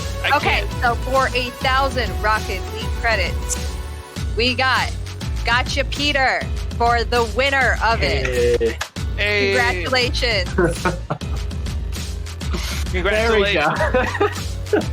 Esports College and Career Pathways, we are dedicated to helping gamers, players really improve their game, whether at the collegiate level like we are today or as a career.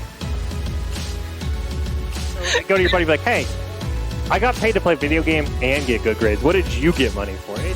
We really want to give a foundation for gamers to come in, express themselves in their own way, give them a competitive base setting, and provide them with the equipment necessary to, thrive in that competitive setting.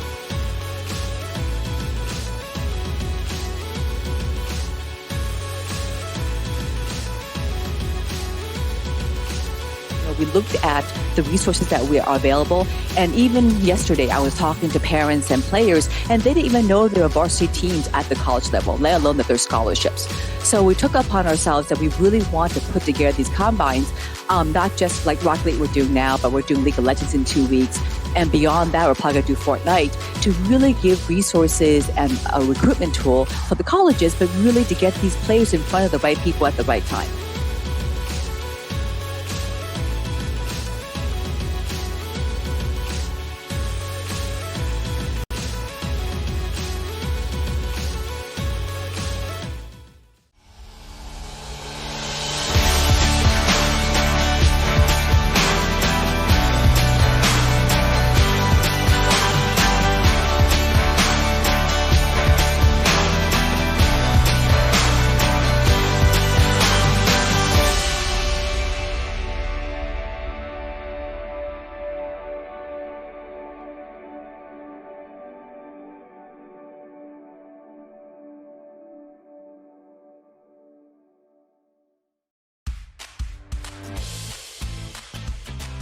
I thrive better in a smaller learning environment, and I like the fact that Bay State is a smaller student body population. They really truly care about our success here at Bay State College as well as our future successes. It definitely pushes you to your creative point and really teaches you how to refine your ideas and put them into something beautiful.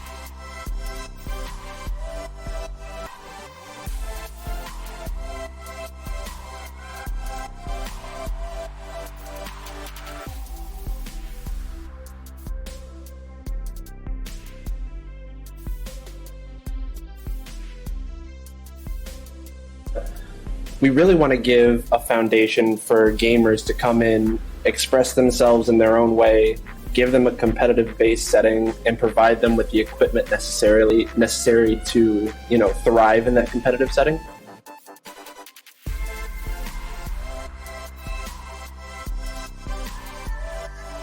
We are planning on having Fortnite, Rocket League, League of Legends, Overwatch, Apex Legends, Call of Duty, and possibly Rainbow Six Siege.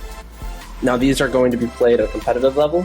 We are also going to have, all sorts of other games to be played at a recreational or just, an at-ease without a competitive side level.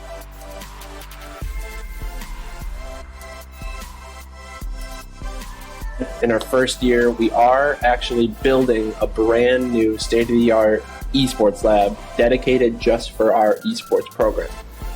This will have, the best and brand new state-of-the-art equipment that can handle gaming and streaming with ease.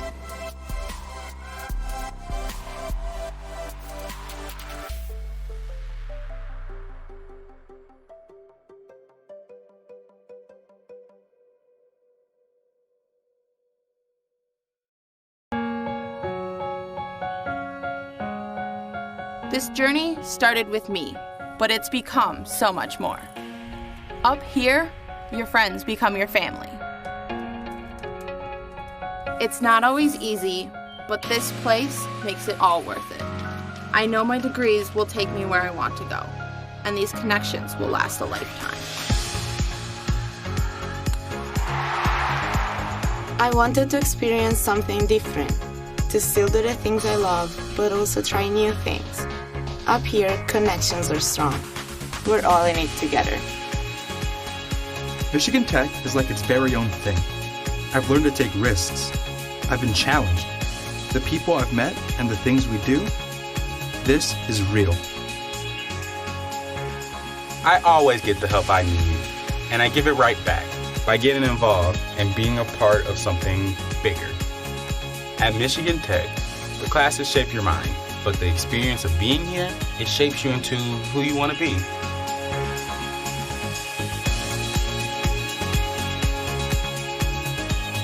Tomorrow needs Michigan Tech. Tomorrow needs you. Campbellsville University, preparing tomorrow's Christian servant leaders today. Sharing the beauty of music, that's my calling.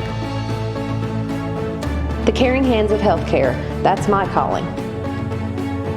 Building infrastructure that powers business, that's my calling. Surpassing expectations, that's my calling. What's your calling?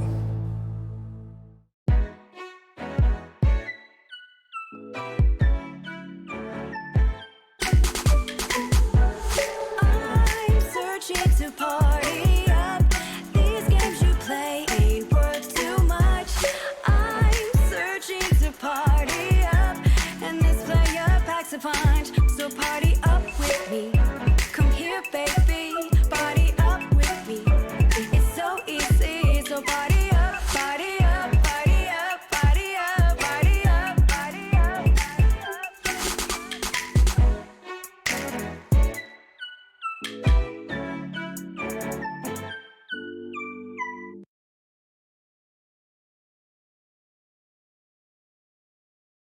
Welcome back, everybody, to Esports College and Career Pathways Overwatch Collegiate Community Combine. I'm Paul, joined by Kanashi, and we're excited to bring you some action coming at you from the lower side of the bracket now. We exhausted our first 3 rounds in the upper bracket, so before we can move on to what will be tomorrow, we have a couple more matches coming your way. Yeah, we're gonna have a couple more from the lower brackets, but if anything, this may lead to who we get to see tomorrow. It's really important to who wins these lower bracket games, who's moving forward, who's gonna get X, Y, and Z going, and is it gonna turn up?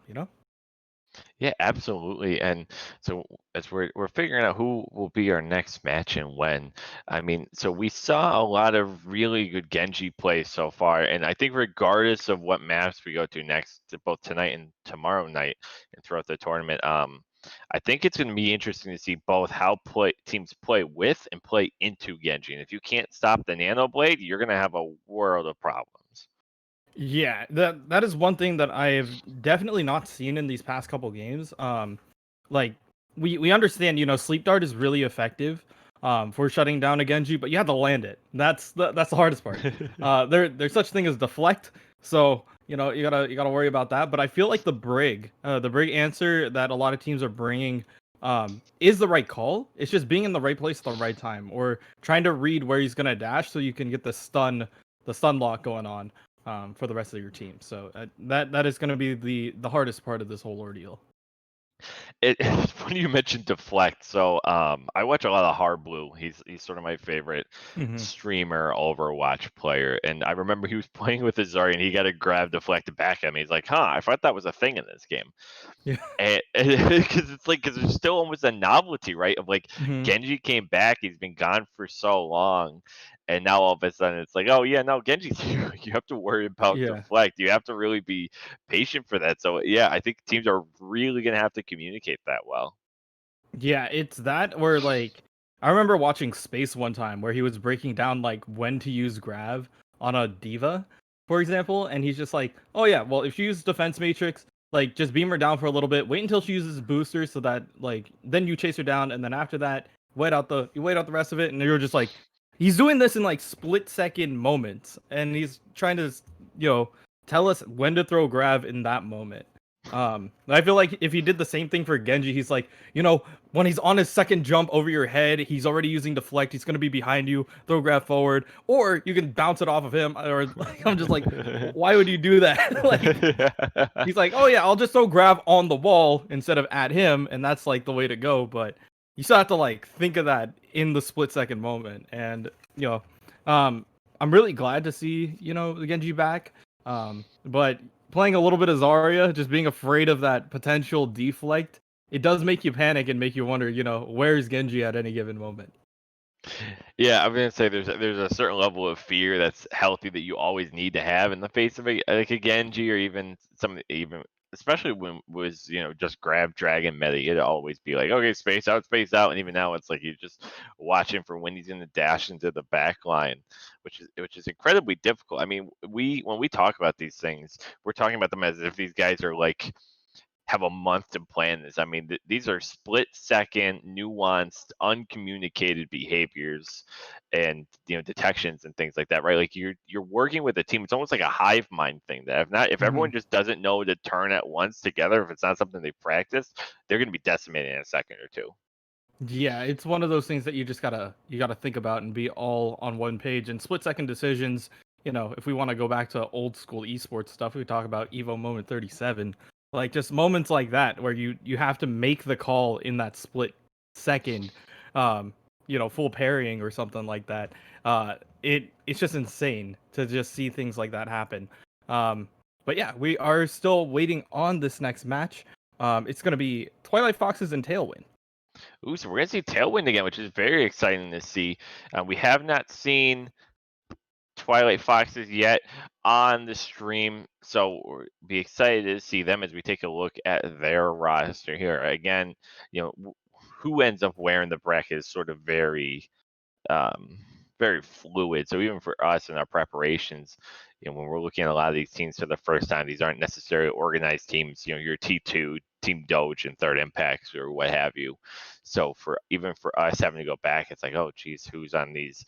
So a couple of really skilled players here on Twilight Fox. Not a ton that I'm super familiar with, but they've obviously made it this far. So we're excited to see how they pull this thing out as they come up against Tailwind. Tailwind had a great match earlier, and I think they might be able to put something together here and make it out. I wouldn't be surprised if they go the distance here in the losers bracket. Yeah, we got a quick taste of them earlier, so it's going to be interesting to see if they've switched up their mind. Are they still rolling off of that loss, or maybe they are rolling with momentum again and they're just waiting to go through. So yeah, we're just kind of excited to see these teams go head to head again. Ready to see whatever they decide to pull out. Once again, this meta is very fluid, so a lot of different playstyles. We saw Ball, we saw Zarya on occasion, lots of Genji. Yeah, it's just I don't think there's probably only a couple heroes that we haven't seen played. Period.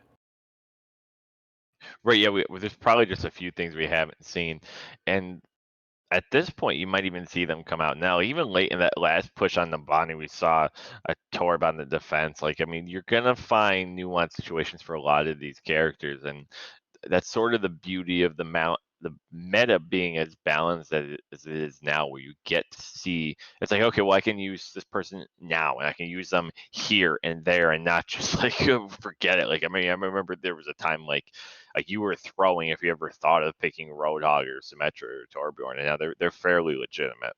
Yeah, like everybody has a role to play now.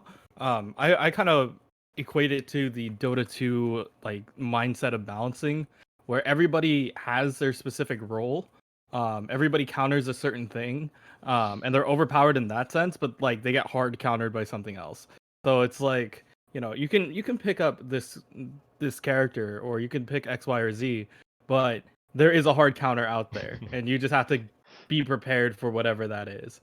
And yeah, it's going to be interesting to see what teams decide to play. I know that the Genji is, one of the biggest, one of the flavors of the month, if you would say, like just kind of the current pick of the day. But yeah, depending on how teams want to deal with it, we saw the Doomfist being able to, displace the Genji a little bit. We could see Roadhog maybe slowing him up. We know the Brig has a stun.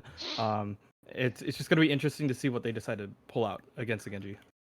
Yeah, you could see some fairly legitimate brawl comps come into play, like you said, with those breaks and with even a Mei. We haven't seen a whole lot of Mei come into play yet.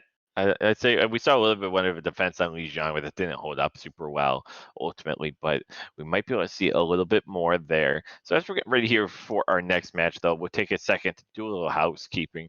We'll thank our sponsors, ESTV and the NFL Alumni Association, for their support of our events. So thank you to both of them.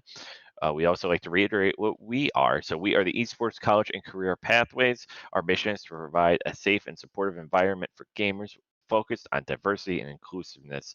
And we want to help with the pathway between amateur and high school esports into collegiate, with substantial scholarships and other ways that can be life-changing. We also want to thank everyone who joined us for interviews today. We had Coach Ryan Hidds from Concordia University. We had Coach Caitlin Roos from Michigan Technological University. And we had Advanced Pirate joining us from Marian University. So thank you again to all of our interviewees for joining us in the booth and for being part of this event. So we'll be getting ready for lower bracket here in just a second. We're going to be going to Lijiang Tower again. So over-liable as far as the control maps are concerned. Basically the control scrims row, if you will. So I'm excited to see us go back there. Yeah, it's just another very comfortable map. Once again, we got to see it as our first map. Depending on which point of Lijiang Tower they get, depends on the way how they play it. The FAR really does lend itself to Night Market if they decide to do that. We've seen a lot of brawlier comps on Control Center if we ever get there. I think we didn't go to Control Center last time. We went to Gardens and Night Market. So. Yeah, it's going to be interesting to see, what Papa Jeff is going to give us in terms of map. It's going to be always random. We'll see if it plays out here. Speaking of Papa Jeff, so we just had the Steam sale, right? And I picked up Wallpaper Engine. So I had a picture. I had the video of Jeff Kaplan eating his cookies by the fire on my second monitor. For far too long. It went from being funny to just being really cliche really quickly. But kudos to Papa Jeff for doing that sort of thing. Dude's just a fun time. Yeah, he just puts everything out there. I just wish that I feel like Jeff Kaplan has like a secret like fashion line of like Overwatch merch that is never going to be released. And he's just got it in his back closet, and he's just like, what do I want to wear today? And like for whatever update he's doing, like for example, the Diva jersey. The Diva jersey never came out. Someone needs to give us that. Yeah, like the Diva jersey is in Jeff's closet. It's somewhere. Can you put it in the store, please? You could take my money. It's just. Yeah, just let me give you my money, Blizzard. I don't know why companies have to make that so hard. Just let me give you my money. Yeah, exactly. But like, he's got a whole bunch of just really nice like Overwatch gear that has just never been released. The hidden Papa Jeff line. We just gotta wait on that. Just to let you guys know, once again, this is a 2-day event. We will be back on tomorrow, the same time. Gonna be tackling the semis and grand finals going into there. The prize pool for this event is $390. The first place is going home with $210. Second place is going home with $120, and third place is going home with $60. So make it a top 3, you get a little bit of a cut. Yeah, it's like getting a little extra coin in your pocket, never a bad thing. So really excited. Maybe they'll be saving up for when they finally give us that jacket there. Jeff, come on, buddy. Spread the wealth here with us. So we've got here, make sure I got my team names correct here. Twilight Foxes on the blue and Tailwind on the red side here to open up. Obviously no attack or defense here on Control. And starting off here on Night Market. Both teams going for the Symmetra. I really like seeing that. Yeah, mirror compositions coming out here too. They're both going as quickly as they can, getting straight to point and trying to hold it down for as long as they can. This is going to be, lasers and shields going out here, but so far it looks like Tailwind is going to be able to control the point down for as long as they can here. Yeah, Tailwind got there just so much sooner. I think they were just a little bit more organized, and we're going to see Soli get the first pick here on the Coco. and that's gonna bust this thing open. Lasers aplenty. They still haven't gotten the turrets above. You're watching it from this great view. Thank you, Leche. You can see the lasers. I mean, it just hit everybody. No one turned around and looked at it. That's effectively a team kill and a really nice play. And look at those ult charges up on the board. Yeah, the one thing that I really want to highlight in those last two fights were Polar. On the Mei, she was just able to lock off some of the exit routes that they were gonna get. Like the original teleporter to the top, they put a wall down so that when people, depending on which side you're on, you're either gonna get pushed on the point or pushed off the point. So Roy's gonna go in for a shatter, gets caught on the other side of the wall though. Terrafu gonna take them out, and so it's gonna be a 5-on-6 on point. Yeezy gonna do something. Here comes Amplification Matrix going into a lamp. Huge shatter here from Yeezy. Coco gonna clean that up right quick, and just under 40% they'll take over point. Yeah, Yeezy showing us, you know, there's an Earth Shatter available. Just able to lock it down with that and try to clean up what they could. But honestly, good wall by Scene, allowing not allowing Aurora to really back up onto point and you know, be safe there. And now they're just gonna be able to lock this down, try to keep the pressure up here. Yeah, let's see what they can put together here on point. We're gonna see Lamp already come out here from Manaka here. Blizzard coming out as well, so we're gonna see some more fighting going on. Everyone caught it, but they're not able to capitalize on any between both Blizzards, so it's just a stalemate. As Scene takes down Soli. Here comes Easy though, taking down Aurora. That sets them up with a 6-on-4. Bongo is down, not finding any value though. Climate and Polar taken down in short order here, and they're gonna retain point just over 40%. Yeah, and this is the first time. It's the first time that they're gonna actually have the advantage going on to this point here. Soli is gonna switch off now onto the Ashe, and they are gonna switch up their composition. They are gonna go for that pharmacy in the air, and then the double shield, a little bit more portable shields this time though. Yeah, I think I like that. It'll give them a little bit more angle creation here as they've been struggling to find ways onto point so far. And so we gotta take down Terrafu right off the bat here. Amplification Matrix is out on point, as well as the lamp, so that's going to go away. Now here comes the Amplification Matrix from Manaka. Soli and Polar are going to find a couple kills. Polar with the boop off the side, and it looks like after a little cleanup here of the other side, they'll be able to take over point.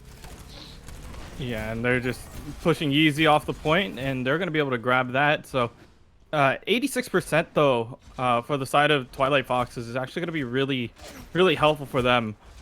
They pretty much just have to win like maybe one and a hold, and they'll have it. But you know, Tailwind gonna try to keep the speed up on their side as they apply the pressure. Yeah, we're gonna see what ultimately comes of it. We're gonna see Yeezy find a few. Barrage only finds Coco, so not a lot of love there on the ultimate. We do see here that on the Twilight Foxes side, they are sitting at 86%, so with this cap, they're forcing it to final fight. Yeah, this is final fight territory for them, but they do have a couple of ultimates that they can play with. Aurora's actually going to commit to the ball to maybe touch and get there in time. See what his route is. Might be around the side. If he can get in there, he does get the touch. Ooh, Coco's going to find the kill on the Polar right out of the gate. They do have Bongo out into Immortality field. Here comes the res from Polar. Aurora finds the kill onto Wisho was flagged. Soli and Aurora find a couple more. So while Scene is going to catch a lot of people in the Blizzard, not a ton of value there. Aurora's going to push Yeezy and Terrafu off point. That's a team kill here from the side of Tailwind, and they've got a chance to bring this point back. Yeah, this is going to be a really interesting next couple of fights here. There's Gravitic Flux. There's also, you know, Bob available. And potentially the defense matrix also coming out from Tailwind. Meanwhile, on the other side, they do have the beat drop for the defensive use, but they also have Shatter. Yeezy was able to connect the last time that they used it. We'll see what they're able to put together. Here comes Gravitic Flux. Is it able to find anybody? Not quite here. Immortality field, both taken. They're taken down from both sides. Excuse me here. Solely Bob gonna be taken out as well. Scene and Coco finding a couple kills though. They have a lead now, and they're looking to push it. Manaka had forced a trade at least. Bob is out. Yeezy and Wisho's Flex finding a couple kills, and it looks like they're going to be able to take over point if they're able to withstand the stall. Yeah, and they're going to be able to bring it down, and It looks like they're trying to close it off as Twilight Fox is going to be able to take first point.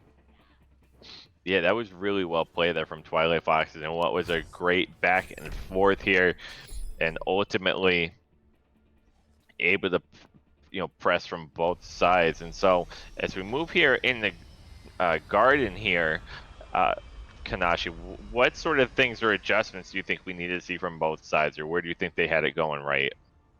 I mean, I feel like the pressure from Polar on the Mei was really good going into, that first half and just being able to hold it down. It was just a pure aggression from like Yeezy on that Reinhardt, just being able to catch out a couple of people. But, it really does depend on how the team is going to play around it. I like the difference in the school of thoughts coming out, rolling out here at the very beginning of this point. Just can't wait to see the clash. Yeah, I really prefer. I have a personal bias toward the dive here. Sully's gonna find the first kills here. Sully with the dash, finding a double. Climate with another. Here comes Easy with the pins. So we're seeing a lot of great pins here on Garden initially here, all the way across the board. The is gonna be taken out by Pimp. We're gonna see a turret kill on a Manaka, I guess. Sully takes on Terrafu, but first Cap going to Tailwind. Yeah, and they were just able to push the tempo up quick, and this is the joy of dive comps. I don't know who remembers the old school dive comps, but it's just like getting there quick, finding a pick, and then being able to get out is very important. Especially for a Genji player, for Soli in this instance. If that ability to get in there, assassinate, and get out is really getting in there for precise, calculated action here. We're gonna see the mines coming out here from Climate, gonna be caught in the shatter. Yeezy's able to find them, but Climate finds Wish I Was Flex with the mines here. We're seeing a really nice stall here from Cadettrix trying to put on something, but Terrafu and Coco cleaning up. Might see something here from Aurora, and they'll go over 40% at least. Yeah, they're going to be able to lock it down, but the hardest thing, I believe, for this next fight is going to be locking down Soli. Like, Soli does have his blade available at this point. And Aurora also does have, well, pretty much will have Primal Rage coming into it. Climate is going to be switching over to Diva. So this is like old school classic dive. Yeah, I went with Duro. It's like, yeah, the only thing they're missing is a Diva, and here we go. Polar not able to land the bomb. Soli's got the play. No results yet from that. Wish I was flexing the first and only one to fall from that, but that might just be enough if they're able to corner off DJ Radish. Able to take him down with Scene, and it looks like we're gonna see point flip again in favor of Tailwind. Yeah, Tailwind definitely getting those two turns of speed back here, and just making sure, you know, we play at our tempo. We're not gonna let them play. Soli, even though he didn't get a lot out of his blade, he did get the support. So that did shut down the potential for a beat drop, which is really important for his team in order to clean it up. Yeah, that was really well played for sure here. We're going to see fairly even ult economy coming in this next fight is across 60%. And what they hope will push this to third and deciding point here coming out of loser's bracket. Winner moves on and loser goes home here. No kills yet so far. So in the back line taken out by Yeezy during the blade. Aurora taken down as well. Blizzard on point. Not finding anybody but basically a zoning ult there. But look at that percentage in this hold. It looks like they're going to push it to roughly 87%. That's one fight territory here. Yeah, so lots of ultimates coming out from both sides here. Lots of crowd control coming out from Tailwind. Meanwhile, Twilight Foxes do have a couple of high damage ults here. They do have Coalescence as well as the Pulse Bomb, and we'll see what they're going to start out with. Diva Bomb not going to find anything on that first ult of the fight. Here comes Easy with another signature pin on the Cadettrix, but off that pin, though, there are two kills from the other side. So the 5-on-4 continues. Here we see an angry monkey here. Aurora on point, just not having enough. No nonsense here, but they've got to cap this point here. And it looks like they're going to move to do that now. Yeah, I wish I was Flex is going to be the last one to try to hold it down. So once again, one fight territory. Depends on what the team is going to try to do in order to keep it going. But Coco's going to blink over the ravine here. Trying They're to get gonna on there. quick. Bongo comes out. It's gonna be taken out immediately by Manaka here. Shatter finds a few, and Flamestrike finds another. Terrafu takes down Manaka here. Aurora down, setting up a really nice 6-on-3. And even if they lose point here, though, they have an opportunity to come back with Blade from Sully here. And with the dive comp that they have, they'll be able to touch and maybe make an interesting fight. Yeah, this is gonna be interesting. Wish I was Flex is gonna have his beat available, and Sully's just gonna try to survive and maybe make it here. He does have the blade available, so we'll see what happens here. He's gonna be able to touch. To move on. Cadetrix, remember, coming from spawn really late here. Aurora finds Terrafu already here. Watch for the Charlie 9er, though. Don't want to result with the C9. Blade comes in just as beat drops. So not going to find any value there. Easy finds a couple. Wish I was Flex finds a few. We see the Cryo here come out from scene. Not going to go down that easily. Polar and Sully just trying to hold on, but it doesn't look like they're going to be able to. And with that, Twilight Fox wins and is moving on. Yeah, honestly, a really solid game coming out from these teams. Keeping it very close. Play the game going to Yeezy here. Just a solid bunch of Earth Shatters here. I don't know how that landed, but I guess Blizzard, whatever works. Pin trying to come out and get a couple more swings. Fire Strike being able to clean up, and just like that, it's just really interesting. You know, couple of things happening there. Yeah, a really nice cleanup there.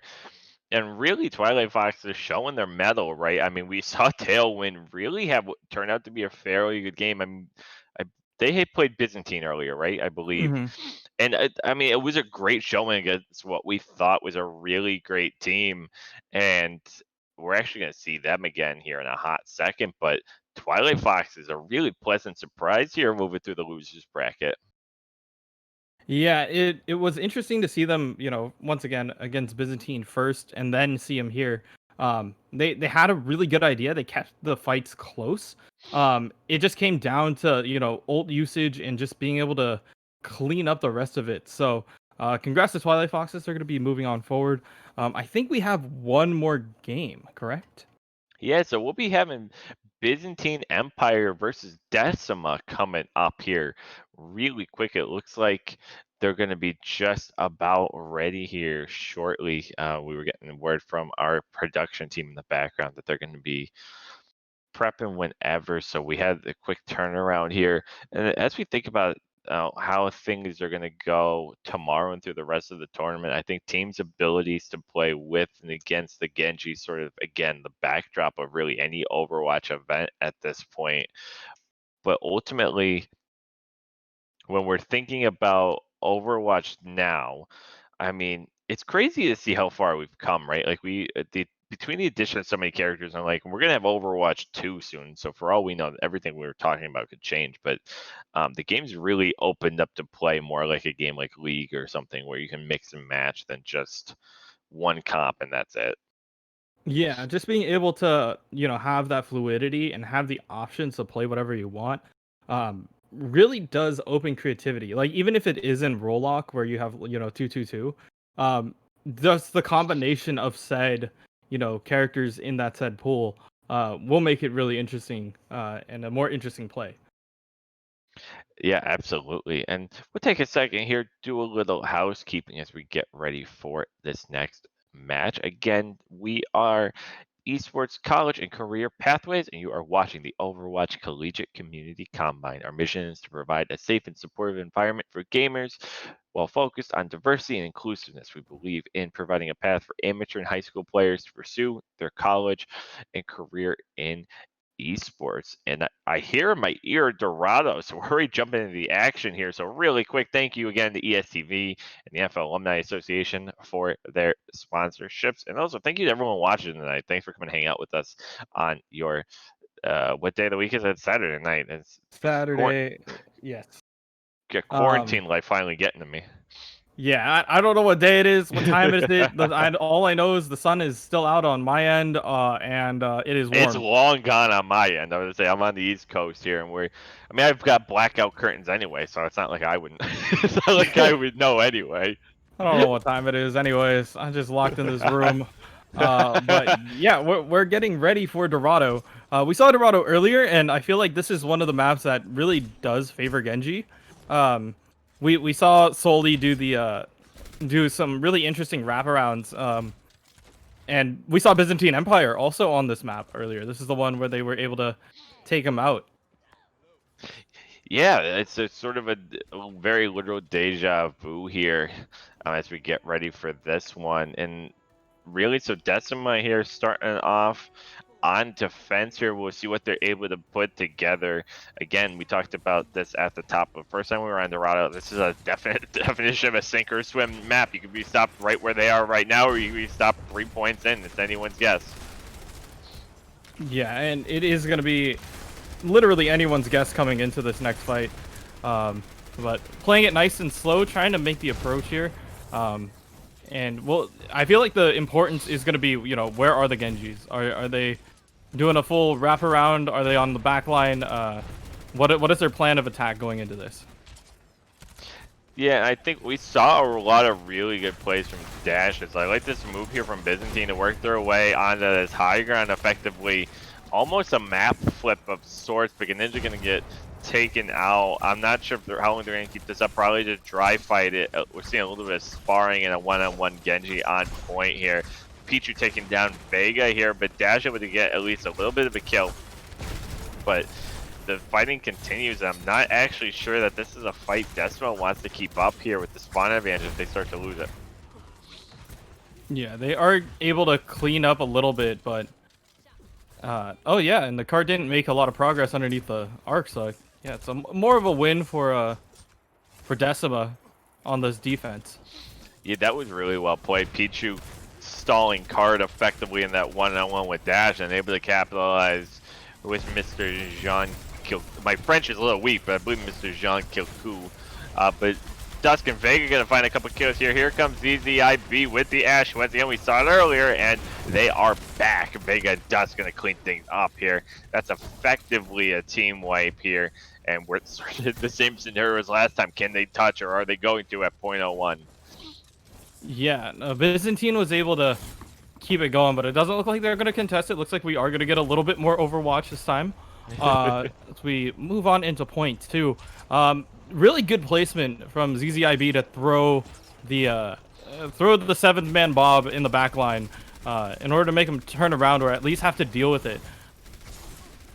Yeah, we'll see how they're able to work with that here, or working off the heels of that, excuse me. Dash gonna take down Mr. Jean. We're gonna see a little bit more. Vegas got the rally, so they should be looking to press a little bit more, but look at that Gravitic Flux, finds 5 into a blade combo. Pichu gonna find Dusk at least. Immortality Field from Paz kept them alive for a little bit, but Pichu popping off. What a combo, Wow. finding 4 and sending them back to spawn.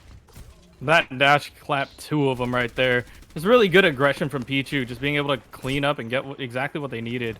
Good start by Jaharo in order to get that Gravitic Flux up in the air, and Pichu for the cleanup. So if you are on the side of Byzantine Empire, though, you would have to realize the ult advantage coming into these next couple fights.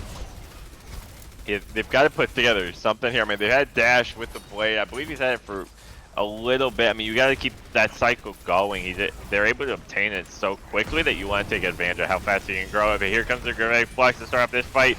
Couple caught in it. They're going to try for the same combo. A little bit of a wayward dash there from Dash.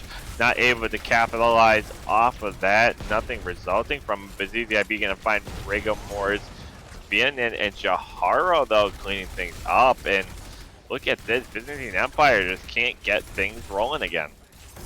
Yeah, they're starting to not look so stable going into the second fight. It's more like they had the right idea, trying to get the play together, but there wasn't a lot of real facts, real hold down that they could get going.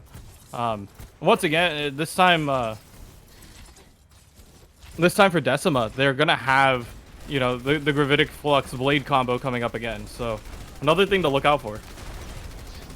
Yeah, and just when I say that, I'm kind of surprised here that Decima sort of gave up ground that they didn't really need to. I mean, they're giving a lot of respect here to Byzantine, and you always want to respect the team with the pop-off potential that they have. But they gave up a lot of ground, but maybe they had a plan in mind. Maybe this is what they were looking for here. But look at Dash finding 3 Pichu, going to trade with Dust. Both Kennedys still popping off. ZZIB's Bob taking care of business. 3 down. And just like that, they're going to keep this cart rolling. To 7th man Bob coming in the clutch with a 3K. Didn't even matter. It was just really, really solid. I do agree with you that it was kind of questionable how Decima decided to just take the high ground instead of contest the cart. Gave him a lot of free space. I understand respecting space, but at the same time, you gotta keep the pressure up there. Yeah, I think if and when they look back on it, you know, some of these teams are pug teams, but others are more organized. If they're going to do a VOD review of this, they're going to watch that and kind of be like, we kind of put peg at that fight, as we say in the vids. They let that one get away from them. They put a nice dynamite over the top, just getting some damage in. You know, nothing quite yet. Again, they're going to be looking for some poke. Dash does have blade. And amplification matrix is offline here, so they can possibly do like a budget blade combination here with a bond going to blade, and they're going to opt for it. They've got them all on that high ground here. They're not able to shred that lamp super quickly, but now they do. Dash finding a triple kill here. No salvation to be found. Regamore is taken down next, and they're going to push them in this spawn here. And the way this is set up, they might have time for one last hold, but it's not quite. They push it through. Whew. Yeah. If you're looking back on that fight, you're wondering why they're giving up so much space. There's a line that you have to draw, and I don't think, you know, Decima even found the marker. They were like, oh, okay, well, we'll just let them, you know, ride the cart for a little bit. Meanwhile, I understand, you know, high ground is important to keep, but at some point you just got to put your foot down and say, you know what, we can't let the payload just cruise through here like this. Yeah, it just, and the flip side, I try to put myself in their head that, like, okay, you play with high ground, and like typically, yeah, you want to play with a lot of high ground, but when you're playing with these sort of hyper brawly comps, right? Like you're playing through a Genji, so already your top damage is right in their face. Like you're playing with a Brigitte, you're playing with an Orisa, like even if you're looking for an off angle with Vianen, like. I think they're gonna look back and go, we just gave up a little bit too much. If anything, if you hold that next corner, even if you die there, by the time they get to cart and start moving, you end up fighting in that same spot anyway again. Yeah, that is just one of the harder things to do. It's like you know, once again, high ground is really important to sustain and keep up, but you can't really afford to give up, you know, payload progress. That is something that, you know, that is the objective. You may get all the kills and whatever, but at the end of the day, if the cart gets to the end, that's the game. Yeah, well said for sure. So we're gonna see them set up on this initial high ground here. We're gonna see Dash looking for some early Ochard. Wow, what an assassination coming in to take down Vianen. Regamore goes down next. Great coordination. Though Dash is taken out, that puts at least a stutter to this early push before they turn the corner. Yeah, that was just nasty. That halt into dynamite just got so many people in it, and then with the dash, just being able to get in there, get a kill, maybe get a reset for the team. Once again, look at another 3-man dynamite. Just that's how ZZIB is able to get. You know, he's at 81%, while the enemy Ashe is barely reaching 30. Yeah, they're really not able to put a whole lot together there. ZZIB and Dusk finding another couple kills here. So this is where it gets tough to hold, right? Like it's under the bridge, so there's only one way to it, unless they try to flip the board, which it looks like they might here, but they know it's coming. Yeah, they kind of read that, and Bob just trying to apply a little bit of damage, telling him, hey, you know what? We acknowledge you're down here.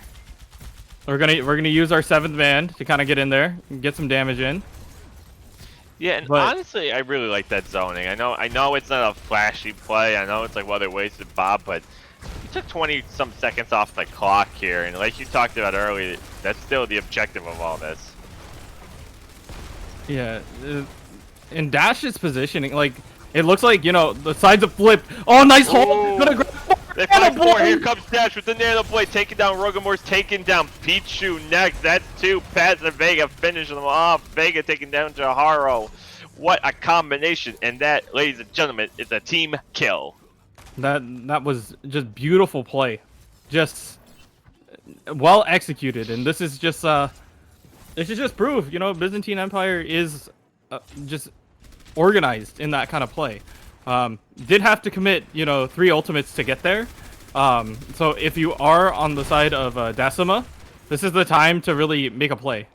Now, and I'm sure you caught this too there, that in that pull Dynamite, ZIB got like 1 billion charge. So they're already going to have Bob again for this next fight. So you talked about that investment. They've already got the next one locked and loaded. Yeah, they're already ready for this. It's going to be rather interesting to see what they do. Yeah, and here comes 7th Man Bob, already down there. Yeah, I think he killed him just on the charge alone. Here comes Vega and Dash as well, and the whole crew. Are they going to finish it off for the team kill announcement? They do. Team kill again. And just, I mean, it doesn't get any better than that, man. Like, we're talking about why give up cart space unless you have a plan. We saw the plan in the last fight, Gravitic to a dash, and now we're going to see another beautiful play. But this time around, the ult economies are flipped, so we'll see what they can do to counter it. Yeah, they really need to find something with this. Like, Dynamites, Rocks, they're just playing so well off these halts. They only have 30 seconds, and they're corralling themselves in here. And Dash just going to have a field day. Yeah, Dash is going to go at it again. I mean, we see the blade come out here from Pichu, but not before they're already team wiped. So what what originally looked like might be just a buffet of ultimates here from the side of Decima. Nothing really came out. They've got a chance here to touch still, more than enough time as Pichu swaps to Tracer. Yeah, they have to get onto the cart, and be able to ride it out till the second point. So that's gonna be the hardest part. They send 7th Man Bob in. Yeah, let's see if Bob's able to get anything under the bridge. Applying a lot of pressure here. So Ninja's going to lose his shield. Hulk's going to pull them back a little bit, but they've got an opportunity to hold this corner here with Immortality Field out already. Both are gone at this point, but they're going to continue on. Pat is going to have amplification metrics here in just a second, but they don't even need it. Here comes Bob with the kills and the suppression here. Are they going to finish off with another team kill? They do, and just like that, Byzantine Empire pulling it off and moving on to tomorrow.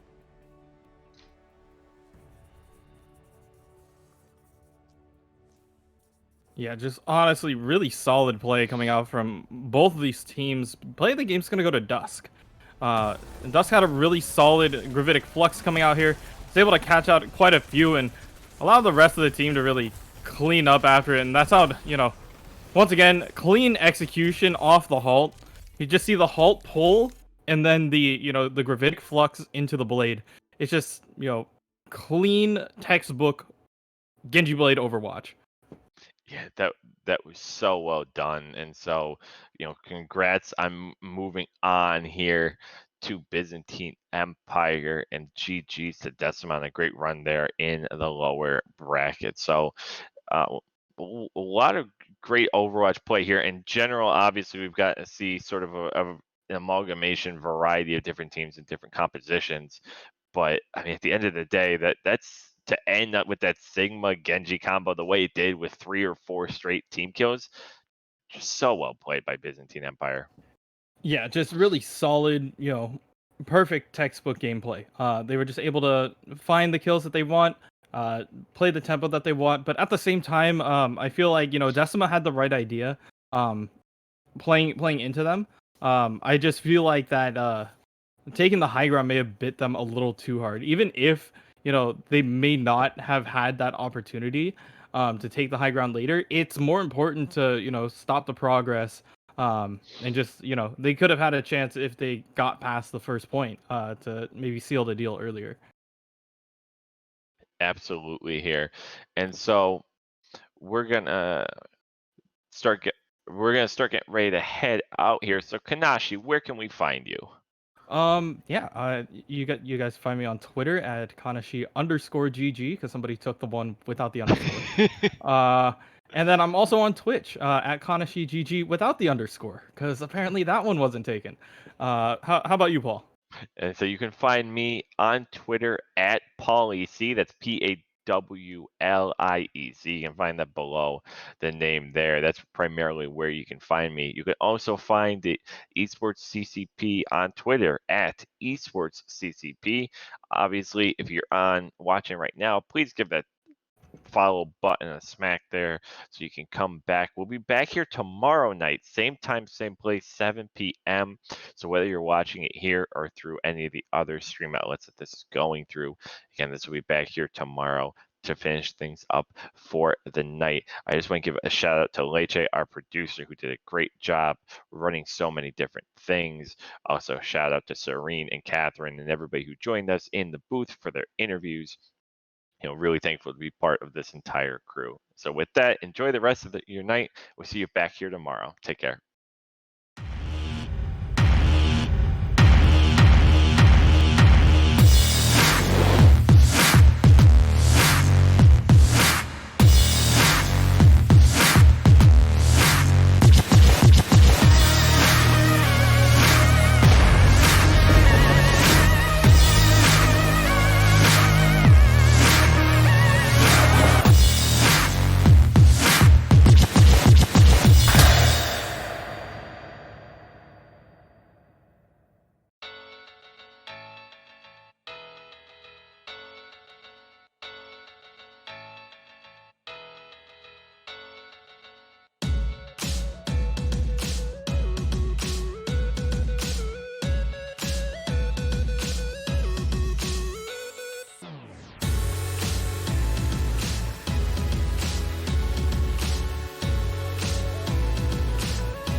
Go for it.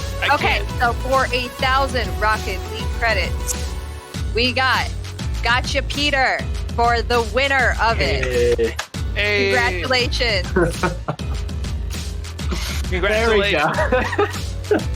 Esports College and Career Pathways we are dedicated to helping gamers, players really improve their game, whether at the collegiate level like we are today or as a career. So go to your buddy and be like, hey, I got paid to play video games and get good grades. What did you get money for? We really want to give a foundation for gamers to come in, express themselves in their own way, give them a competitive base setting, and provide them with the equipment necessary to, thrive in that competitive setting.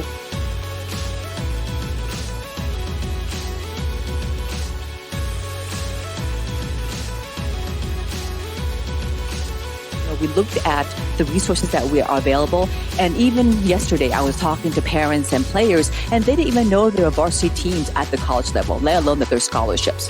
So we took upon ourselves that we really want to put together these combines, not just like Rocket League we're doing now, but we're doing League of Legends in 2 weeks, and beyond that we're probably going to do Fortnite, to really give resources and a recruitment tool for the colleges, but really to get these players in front of the right people at the right time.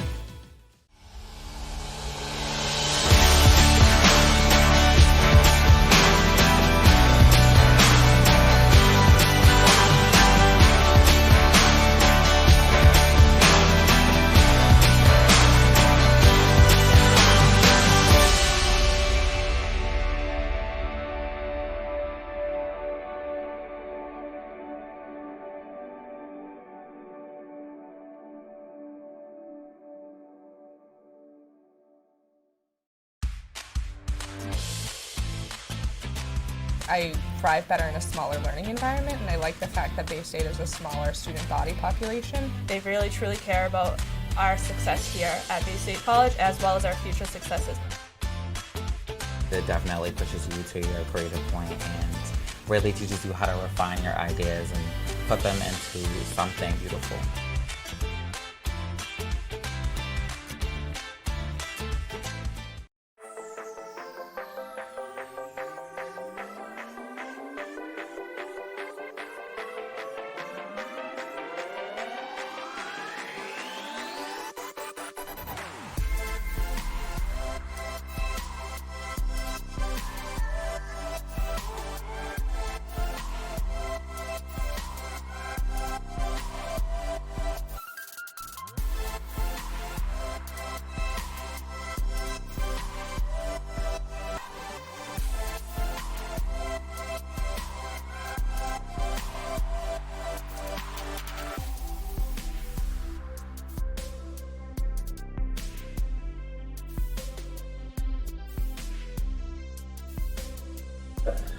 We really want to give a foundation for gamers to come in, express themselves in their own way, give them a competitive base setting, and provide them with the equipment necessary to, thrive in that competitive setting.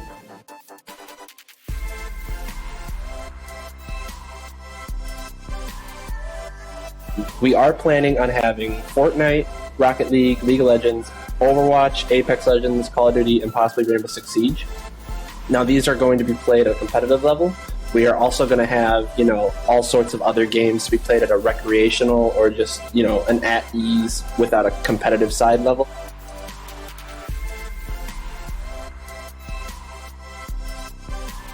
In our first year, we are actually building a brand new state-of-the-art esports lab dedicated just for our esports program. This will have, the best and brand new state-of-the-art equipment that can handle gaming and streaming with ease.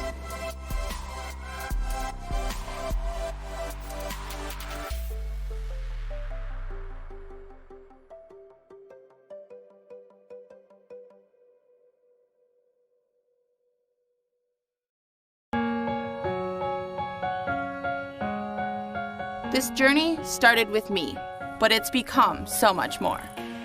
Up here, your friends become your family. It's not always easy, but this place makes it all worth it. I know my degrees will take me where I want to go, and these connections will last a lifetime. I wanted to experience something different, to still do the things I love, but also try new things. Up here, connections are strong. We're all in it together. Michigan Tech is like its very own thing. I've learned to take risks. I've been challenged. The people I've met and the things we do, this is real. I always get the help I need, and I give it right back by getting involved and being a part of something bigger. At Michigan Tech, the classes shape your mind, but the experience of being here, it shapes you into who you want to be.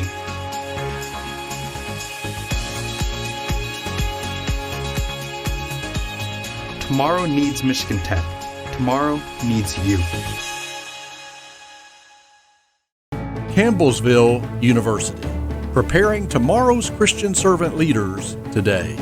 Sharing the beauty of music, that's my calling. The caring hands of healthcare, that's my calling. Building infrastructure that powers business, that's my calling. Surpassing expectations, that's my calling. What's your calling?